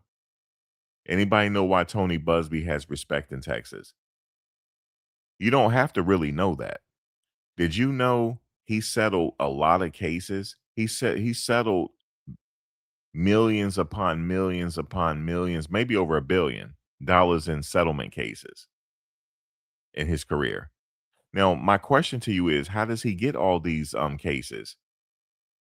Who says that he the it man? There's a lot of lawyers in this country. Why does he get to settle those big name cases? Because he got pull, Pull. You get it now? So you don't need to know for a fact that he got pull. His resume speaks for itself. That's how you know if a lawyer got pull or not. Let me just say it one more time. He sure did, Deb. Let me say it one more time about Tony. He settled some big name lawsuits with big name companies. Yes, he's an Aggie. He settled some big name lawsuits with big name companies. There's a lot of lawyers out here that could have, class action lawsuits with big. He settled a lot of class action lawsuit cases, and he was the lawyer to do it. Now, who picked him to be the lawyer to do it? The good old boy system. They say he's the man to do it. He's the man. We're going to give it to him. Now, it's all about relationships in life. That's why I say don't keep looking at people for what their skin look like, because nobody can control what the skin look like, right? Because you never know who can bless you in life. Always have respect for people and just work hard because that's what he did. And also he's a Marine. And he got connections. So guess what, Tony? Hey, we got this big class action lawsuit. Look like you're gonna be the man to be the one to sue us. You're gonna be the one to sue us. They pick people. You don't just get on these cases. You got to be in line and you got to be in contention. Things happen behind the scenes. The real competition is behind the scenes. Just like, for example, I used to work for a private environmental firm. I worked in the environmental field for over 20 years. I started in 2002. Um, a lot of the big, so we used to rely on people bringing us samples, and a lot of the contractors had to bid on those contracts. Now, as far as the contracts is concerned, from New York City to, I mean, New York State to New York City to DC, you already got contractors there. Like, you already have local contractors, but they never really get the bids. People come in and with the bids to get these government bids and stuff like that. How do they do that? It's because of your relationship. So the owner, he was sitting on the environmental advisory board for the president, for Biden and Trump. That means he worked his way up because of his dad. So their name is buzzing around the country. So whenever there's something come up that they're looking at between two companies, he might be the one to get it. So it's all about the relationships you build. Right. And Busby does high profile criminal as well. To order to get somebody like a Tony Busby, he will interview you first. He know you're going to get money. He know you're going to raise the money. And also just being connected to Tony Busby you will get some money. So Tony know he going to get his money, but are you willing to play the game though? And stop this making it black and white. You got to stop that. You can't make it black and white no more. Stop with the press conferences. You don't interview with nobody like the Breakfast Club. If you're going to interview with somebody, you're going to interview with a reporter that has respect in Texas. That's who you interview with. But when you interview, you're there with your lawyer and he's telling you to say certain things to make this right. This is all a game. Now, let's say if you raised about $5 million. Okay, so Busby know how to divvy the money out. Not only do he know how to divvy the money out, he also know how to help you as well, especially if you need to relocate, need to pay bills. He would know how to do that for you. And the kid would get 8 years and do his time. Everybody be happy. That's how it's a system here. That they don't teach it no more, guys, in school, but certain parents teach their kids this. That's what they teach their kids this. They teach their kids that you just don't get upset with people. Did you know that parents, they have classes? It depends on what school you go to. They have certain classes they teach the kids when they're young on how to just listen to somebody talk and then respond. They teach their kid. It's a way, it's a decorum you got to have. They teach it.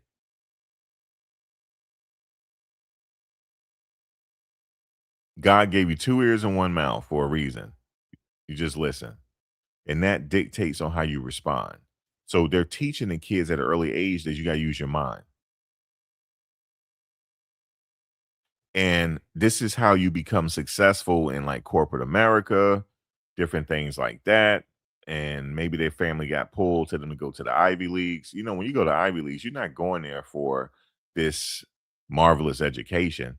You get the same education at a county college. But what you're going there for is for the relationships you get ready to build. That's it. But they teach their kids strategy. It's like war strategy. They teach their kids this. You know what I'm saying? How to conduct yourself around a certain environment. There's certain ways you have to conduct yourself. You still be yourself, but there's certain things that you have to know because you never know who's going to be able to help you. You never know. And I'm going to tell you something. 5 years from now, nobody's going to remember what you said to them. The only thing they're going to remember is how did you make them feel the last time they saw you? That's the only thing they're going to remember about you. How did you make them feel when they were around you? That's the only thing people are going to remember. They don't remember all the details about you. Were you a good person or not? Guys, did you know right now, all I got to do is make a phone call. I'm working tomorrow.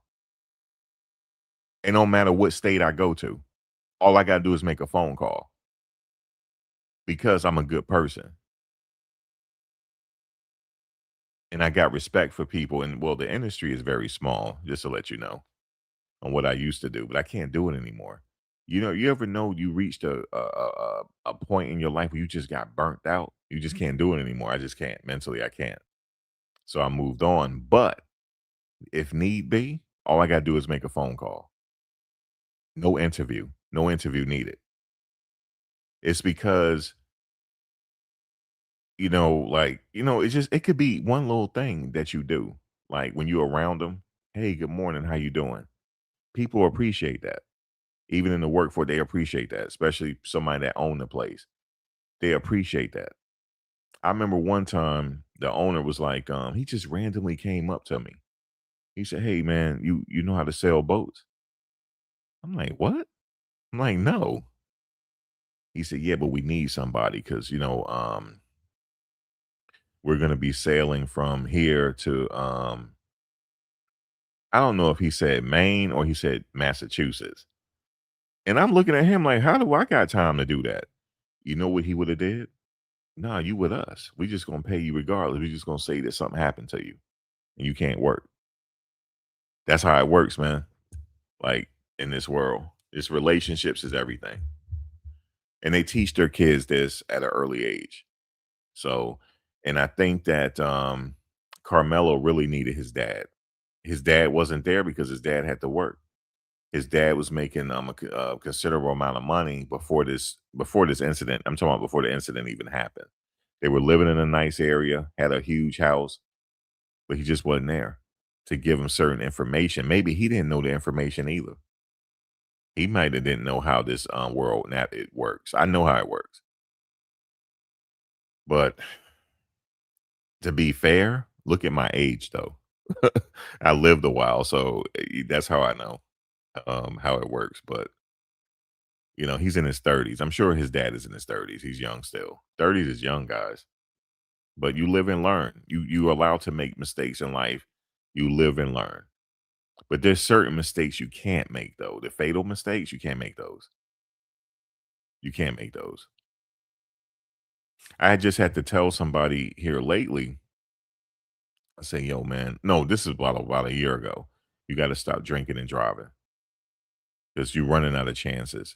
I said the next time either something gonna happen to you or they're gonna lock you up for about 5 years because this state is tired of dealing with you. And I said that's why they have Uber and Lyft now for a reason. And I guess the person listened because they don't do it no more. But sometime I have to step in and say that. But living life, man, it's just certain things, man. We all make mistakes, and we all don't know everything. But guess what? Everybody has a computer at their fingertips right now that you can learn anything you want to learn. And everybody in here listening right now has some specialized information that they can teach someone. Everybody does. Everybody. Just from living life, you have some type of expertise just from living life.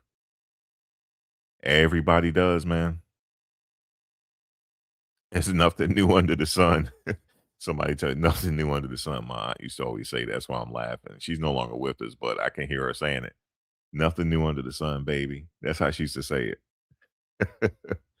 I have a history thing for you. Pullman porters, right?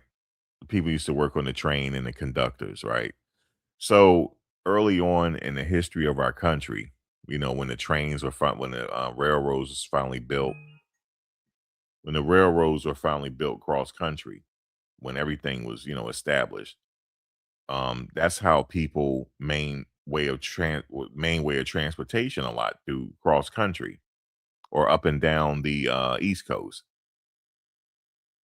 It was segregated back then, right? These people were predominantly black males, and they were supposed to be seen and not heard.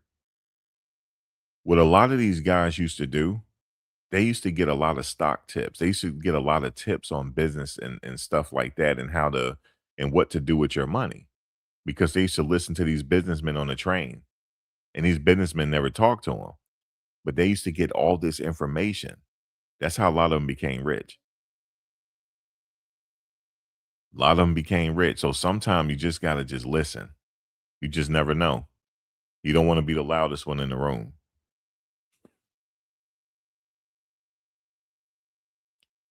That's historic, right? History right there. Yeah, a lot of them, they got a lot of information from those people on Wall Street back in the day. And guess what? They used it. And a lot of them became wealthy. A lot of them did. A lot of them became, you know who used to be one?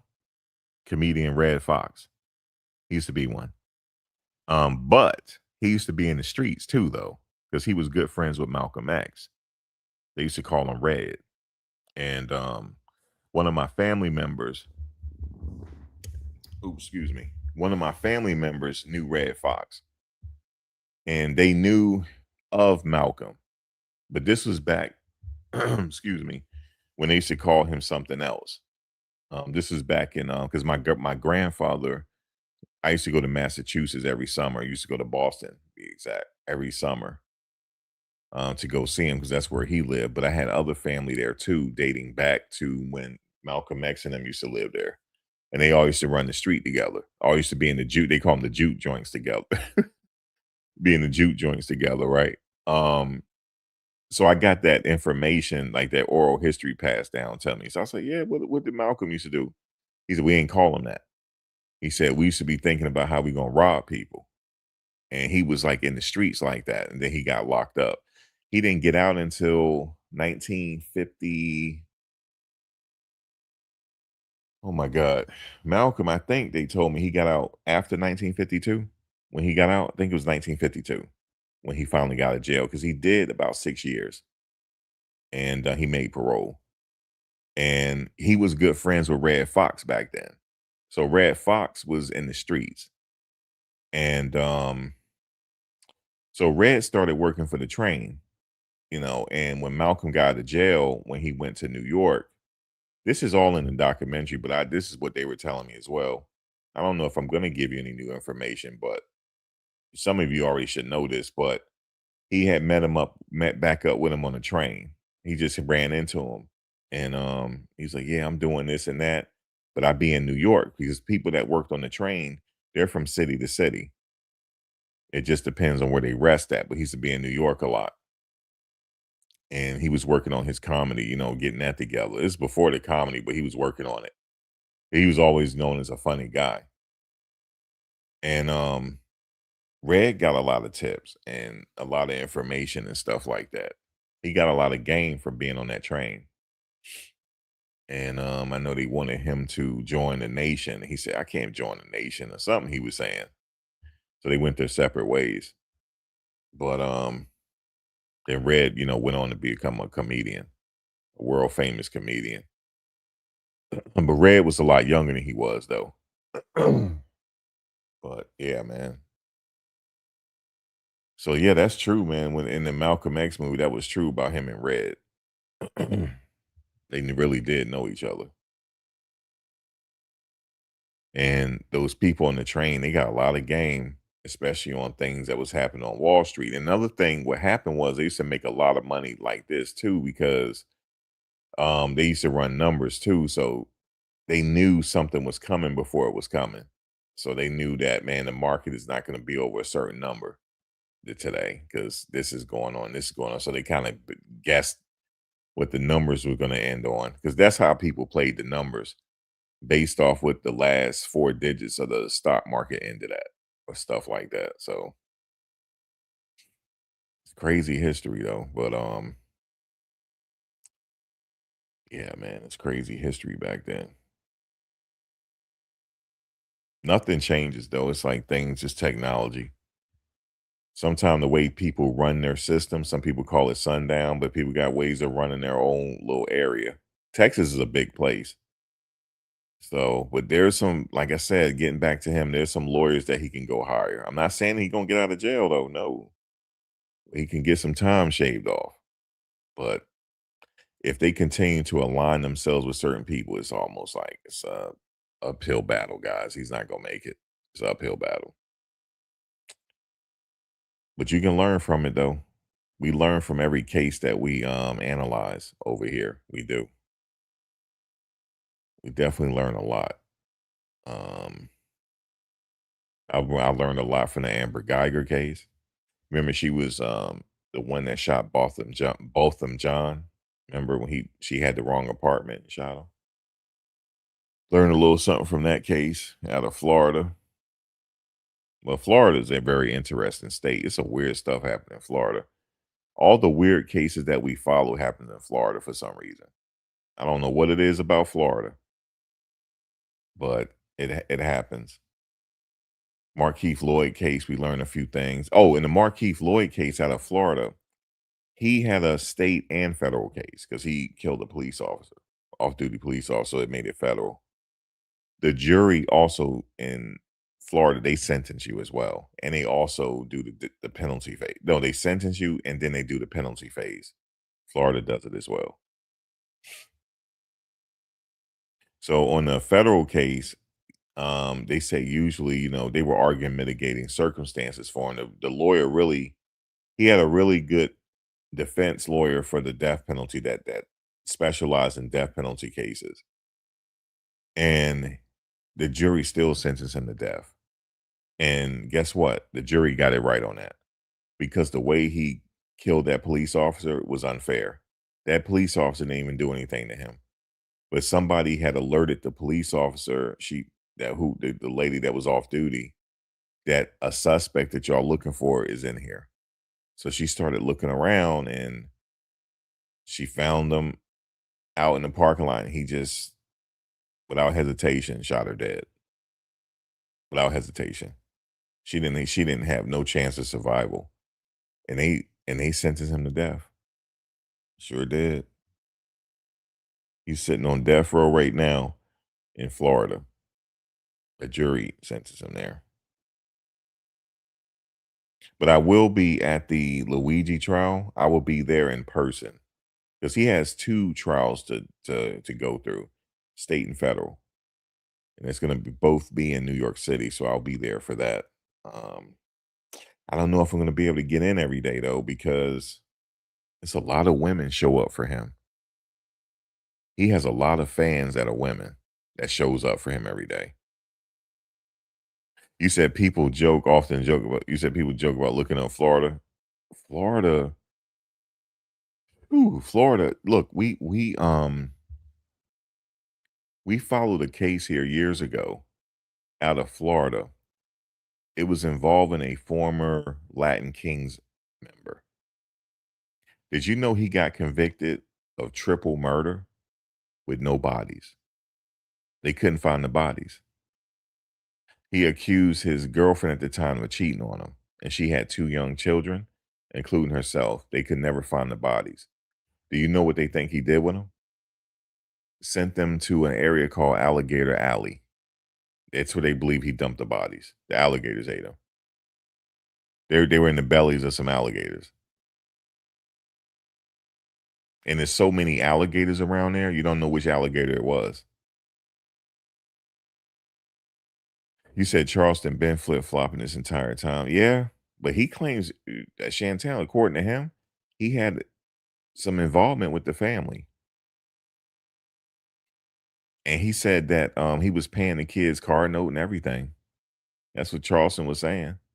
So he said he had some heavy involvement with the family. He said his gripe was that the man left that kid alone at during the victim impact statements. They weren't there.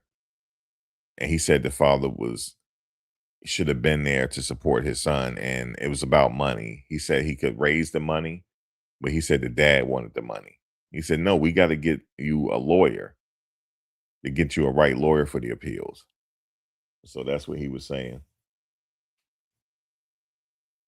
I didn't realize he had that much involvement with the family. He said that he was paying the kid's car note because the father lost his job, right? Because people were calling his job where he sell cars at and saying, to fire him and stuff like that. So he lost his job.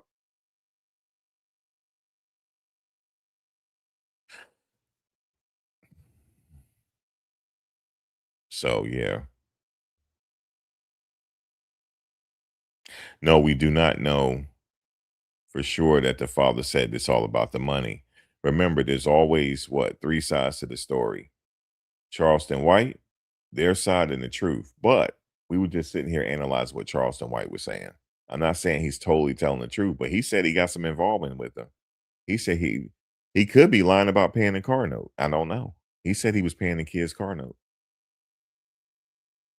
And he said his son was driving the Jeep. And the person that interviewed him confirmed it. Yeah, you were driving that Jeep. So the person that was just interviewing him confirmed that. Because he said that the people were looking for that Jeep. So he started driving the Jeep and gave his son the Jeep. And his son got ran off the road. You said they posted it on social media. What did they post, US, on social media? So hey man, this is not dying down. You know who's set to raise a lot of money? All he needs to do is set up a crowd fund. He's gonna raise over $1 million. That's the victim's father. All he has to do is do it. I don't even know if he know to do that because he doesn't care about that. He lost his son, right? But if he wanted to, he can raise $1 million in no time at all. If he wanted to, like, look, guys, I'm on my luck. I had to do this and that. He'll get that money. And how long will it take, Casper? How long you think it'll take for him to get $1 million? 3 weeks? 2 weeks? What do you think?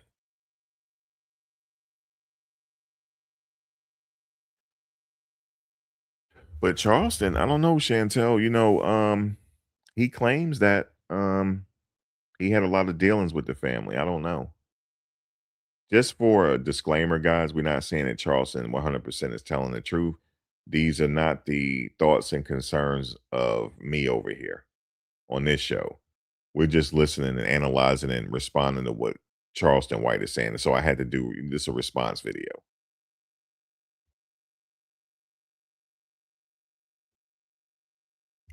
Hey, what's up, cutie? People went to dad's. You said people went to the dad job for him to get him. Yeah, I heard that. Charleston White was pissed because the dad asked about the leftover money.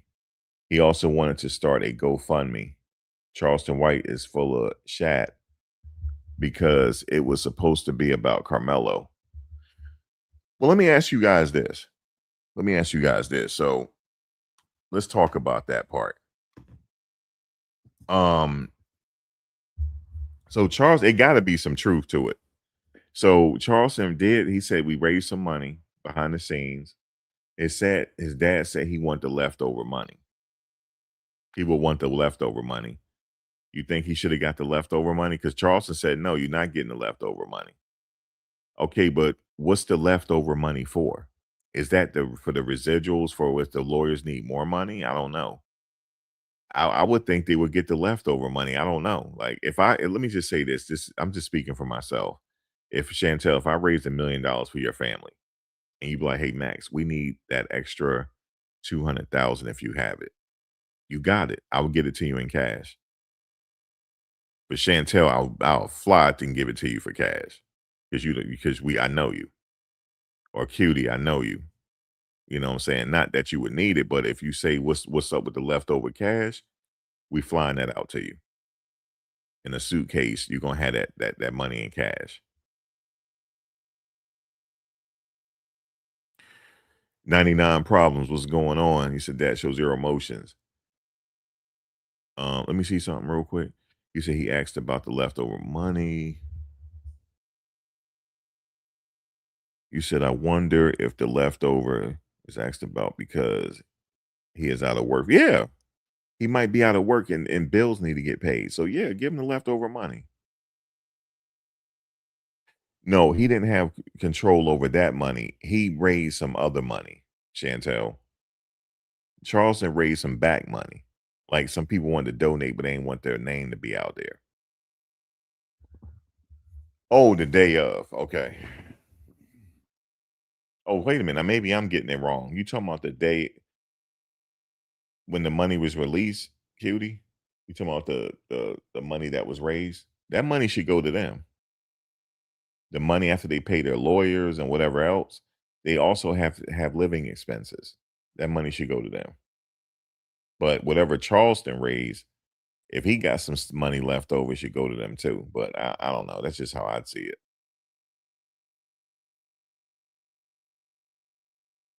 Oh, they set up GoFundMe the day of. Yeah, I think they raise money too. Oh, she talking about the other family. Okay, the day of what? The day of the conviction. The day Max the Metcalf started GoFundMe the day. Oh, okay, yeah. They raised money too. I know. Yes, they did. They raised money too, and they raised a lot of it. They sure did.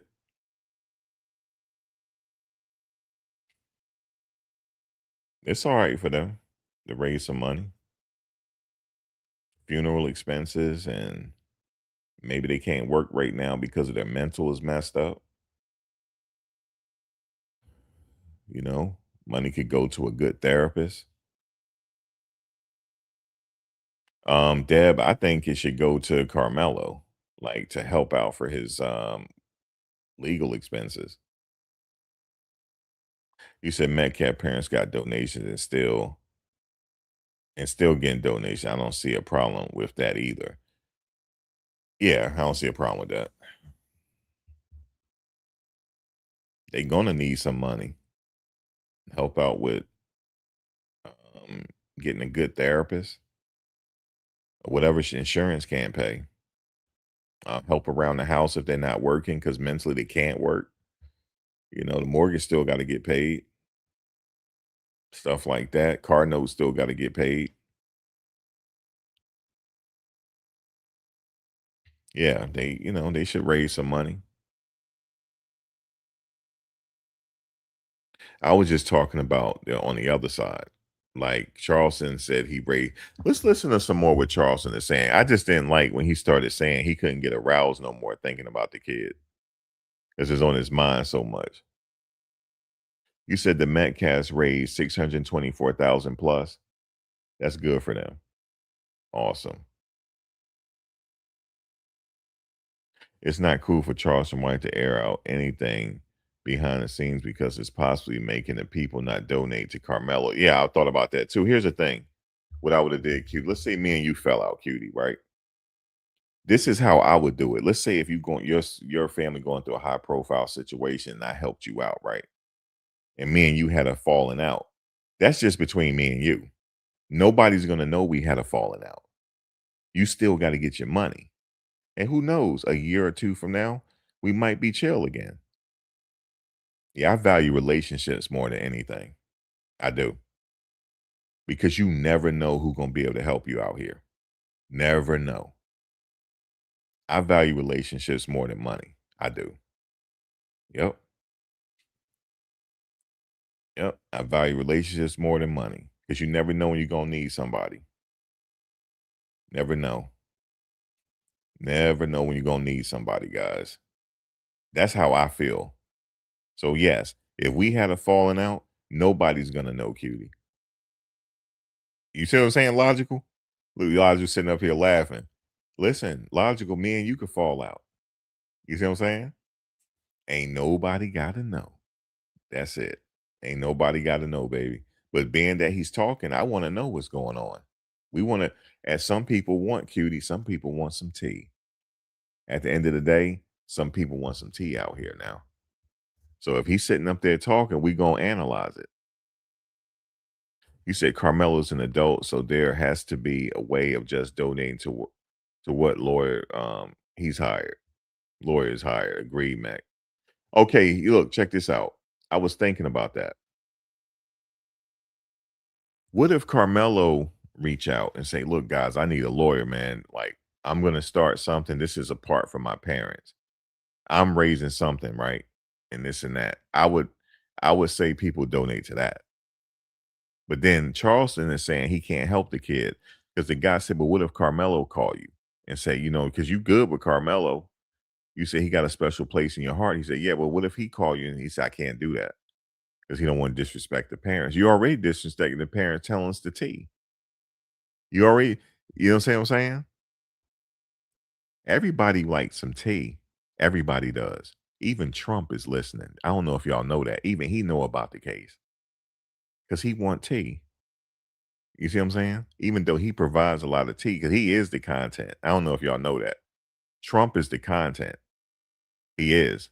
I have another channel, right? Talking Trump. Whatever Trump does, it get views. He is the content. You said Charleston White is in it for content. Right, he is. Let me tell you what happened real quick. Just give you a side note on Trump. He just recently had a UFC event, UFC event for his birthday at the White House. So after this dude had won, Trump was bigging up with him, right? The dude gave Trump a chain, just for the camera, Trump was wearing it. So he sat back down with Dana White. So the dude hit the microphone. So, oh yeah, by the way, um, um, Michelle Obama's a man, and then dropped the mic. You should have saw Trump's face. He looked at Dana White like, yo, what's going on? Dana was like, he was laughing, then he stopped laughing. I don't know what Trump said to him, but he stopped laughing. He said, yo, what's happening here? Trump took the chain off and threw it on the ground. Because I'm going to tell y'all something about him, right? He has a bromance with Obama. He likes him. It's like a bromance. It's a weird bromance he has with him. And he tries to outdo Obama just so that the next time he can see him, he can brag about it. There's some weird shit. They do have a bromance. And they both were acting inappropriate at Jimmy Carter's funeral. Yes, they were. Yes, they were, because they were sitting up there talking about that girl behind her back. Okay? They both were being messy at the funeral. They were. I don't know what because he was pointing at her, and then both of them started talking, and she happened to look back at him, then they both stopped talking. I caught that. Okay? They're a part of a fraternity. You know what I'm saying? At the end of the day, guys, these politicians don't dislike each other. They don't. Because his ass used to be a Democrat before he started flip-flopping. And the reason why he did it is so he can get up in there. I'm going to tell you something. When he ran against Hillary Clinton, he didn't expect to win. And matter of fact, if you go on YouTube to the night he won the first inauguration, the first election night, and look at his face. And look at Melania's face. She was mad. They didn't know they were going to win. But he's all about the tea. So that's why I be doing some stuff on him. But he know about this case. Everybody know about this case. They want the tea. You see what I'm saying? So if Charleston White is giving us the tea, we want to hear about it. I don't know if it's true. I don't know if his dad reached out to him and said, I can't pay my car note. I don't know. But Charleston said that. Okay, so somebody gonna make a whole video and it's gonna make headlines. Charleston White was paying the dude's car note.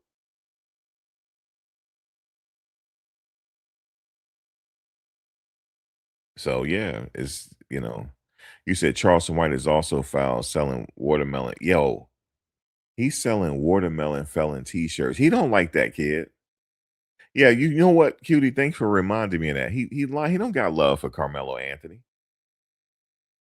He said he got respect for the kid. How you got respect for the kid if you selling watermelon felon t-shirts with his head looking like a watermelon? And said something about guilty or something like that.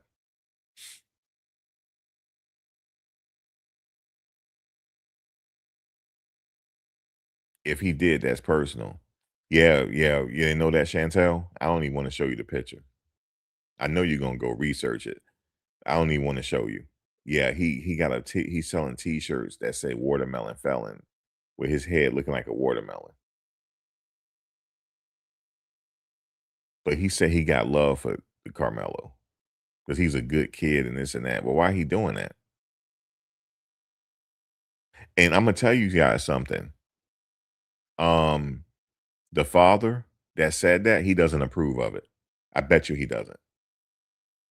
I bet you he doesn't. I'm like, he still don't like Charleston White. He still don't. So he not gonna get no points with the father for doing that. Metcalf, Metcalf.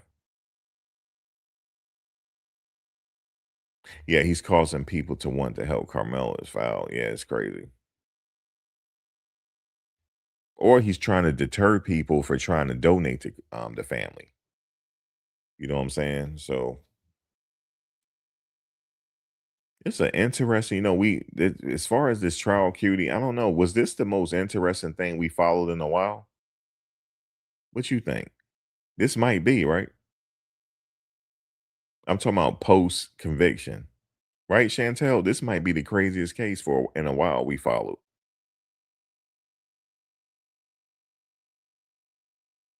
Let me see what else this man is saying. But I had to stop it because he said that he can't even get aroused no more thinking about Carmelo because he cares so much. Who would say something like that? And nigga, because it's like if your son, it's like, man, I connected with this kid, man. This kid would comfort me at times. And I be saying, nigga, stop worrying about me. Uncle, nigga, this kid got compassion. And psychologically, I know what it's doing. What happened to him is the reason we're afraid of death. You don't know where you're going. Just one day, you up doing this, and the next day, you don't know where the hell. That's why we're afraid to die. Because one day it's gonna boom, and death gonna come get you and take you somewhere, and ain't nobody gonna answer no question. You going by yourself. That's like dying. Where I'm going, ain't nobody telling you where you're going. Nobody's telling you where you're going. Nobody's telling you where you're going. Well, what am I supposed to do when I get there? Nobody's telling you what to do when you get there. Damn. So just graduated. So, all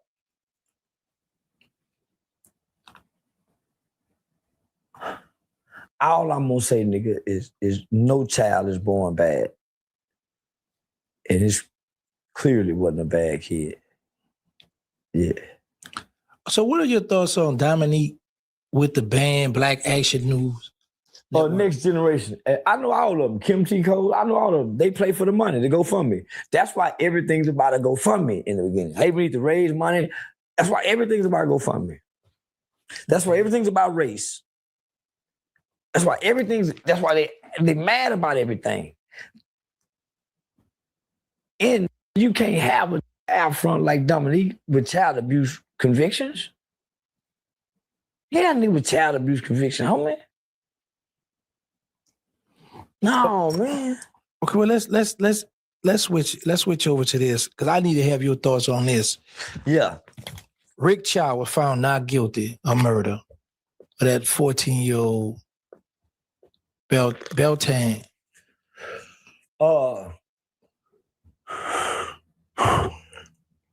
Okay. Kid has some video pictures of him flashing guns. So known for having a gun. Took off running.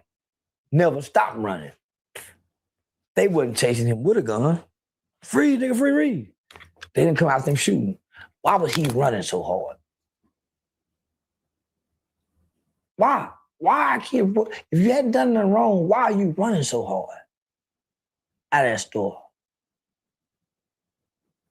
And you known for having one. Well, Rick Chow ain't know you had one.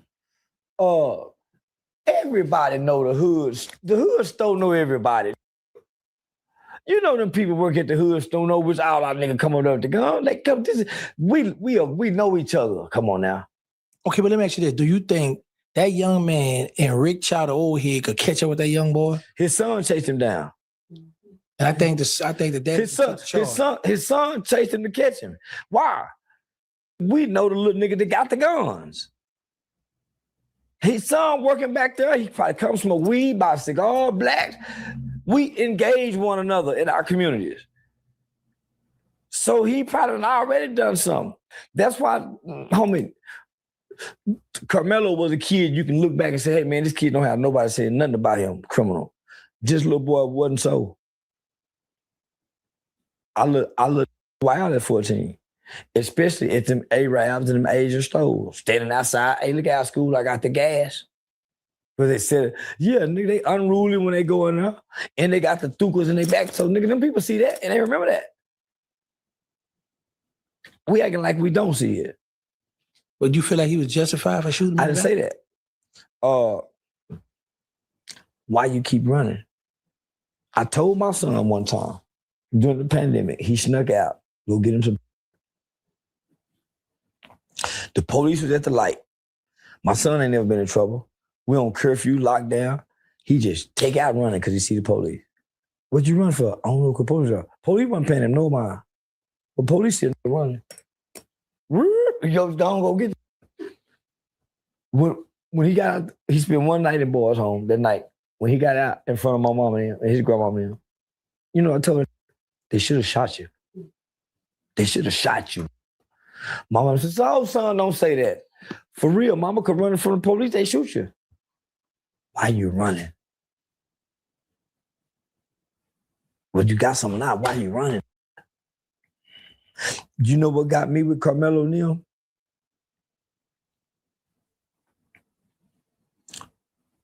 Why you take it to school? Why you have it? Even though it was a tool, why?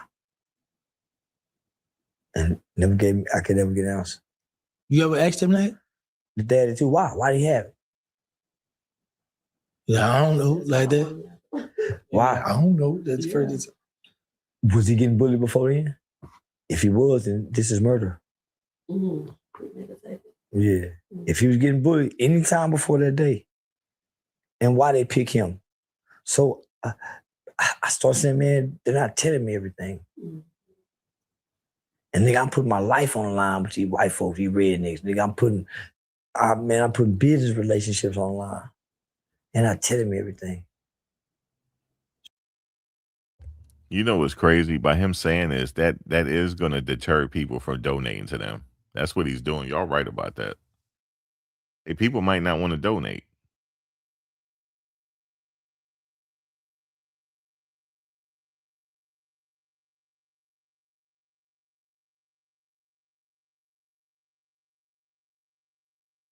He do drop knowledge here and there, but he's like, yeah, and then every now and then he'll say something crazy.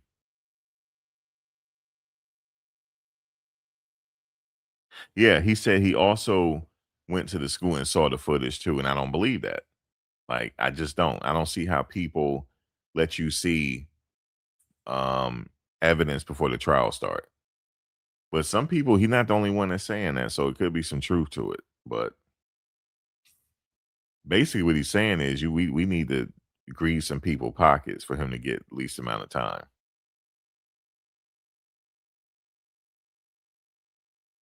Oh, you say you swear you saw an interview with a dad, so he gave him that knife.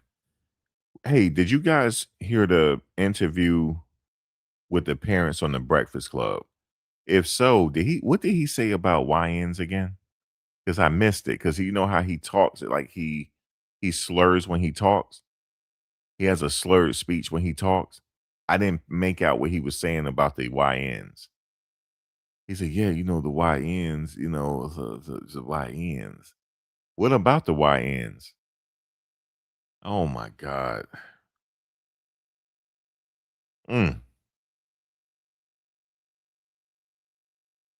Oh, he was saying Karmelo Anthony wasn't a YN. Okay.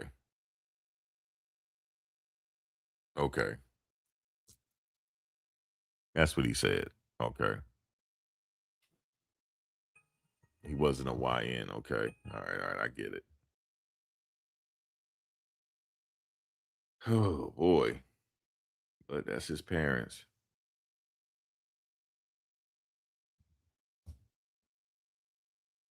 Yeah, okay. He was saying he wasn't a YN. Okay, thank you. Yeah, Charleston, man. He's trying to mess them all up. That's the only thing I could say. But he said he was paying their car note, Q. Do you believe that? So they let me pull away. And not telling me everything.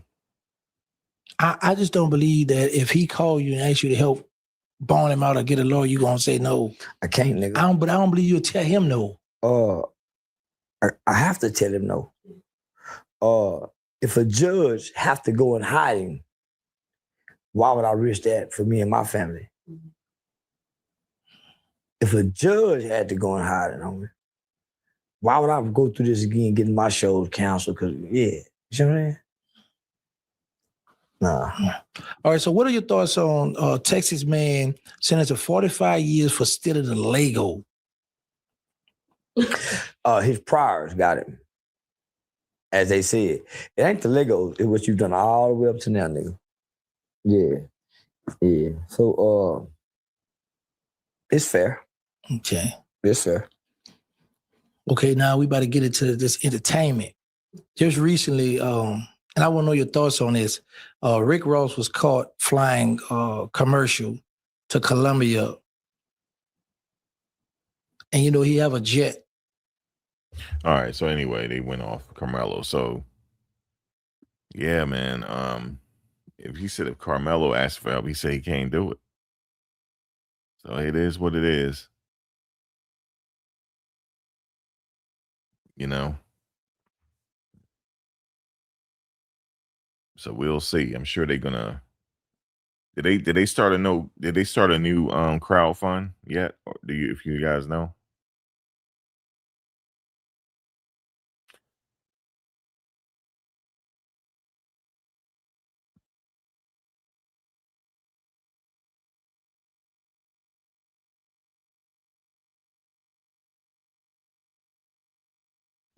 Yeah, it's hard for me to understand them, Cutie. I thought it was just me.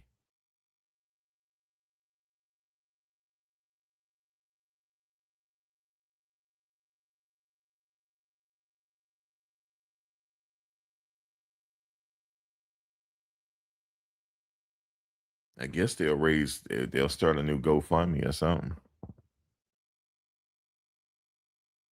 Raise some more money. But yeah,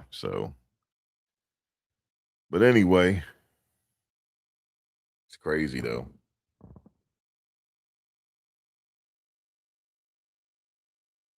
So anyway, yeah.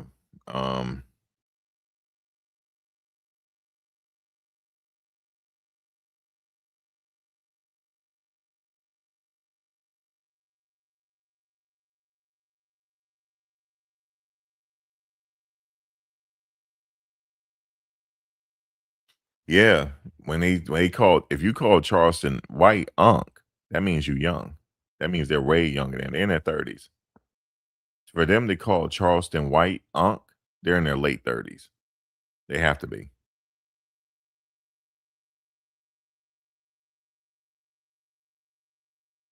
You said the conspirators were trying to keep the YN down. Yeah, but see, you can't go into a Deb thinking like that. You can't say that public. You can't do that. Can't do that. You got to just have a lawyer and just be quiet. You say you want to see the video. They say they ain't gonna let us see it. I know somebody saw the video. I met him at the Diddy trial, watching the World 777. He was at the trial. He said it was blurry, but other people said it was a clear video showing him getting beat up. He said he didn't see that at trial.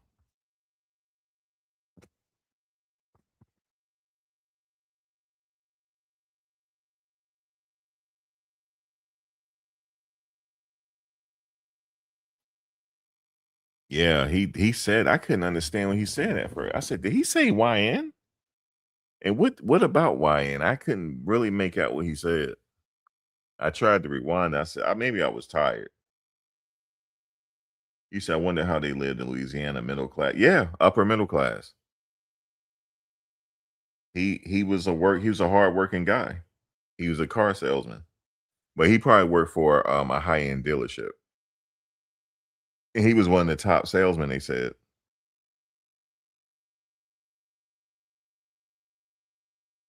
Yeah, I know, right? You said you were in your live soon. LOL. Are you coming back later? Yeah, Lucy, I'm coming back later. Look at you, man. But anyway, yeah, that means it's about to end. I know, but anyway. If I say yeah, guys, I'll be back. I will be back a little later. That's funny, Lucy. That's funny. Yeah, because there's always something going on with this situation. He was a finance manager for the place? Okay.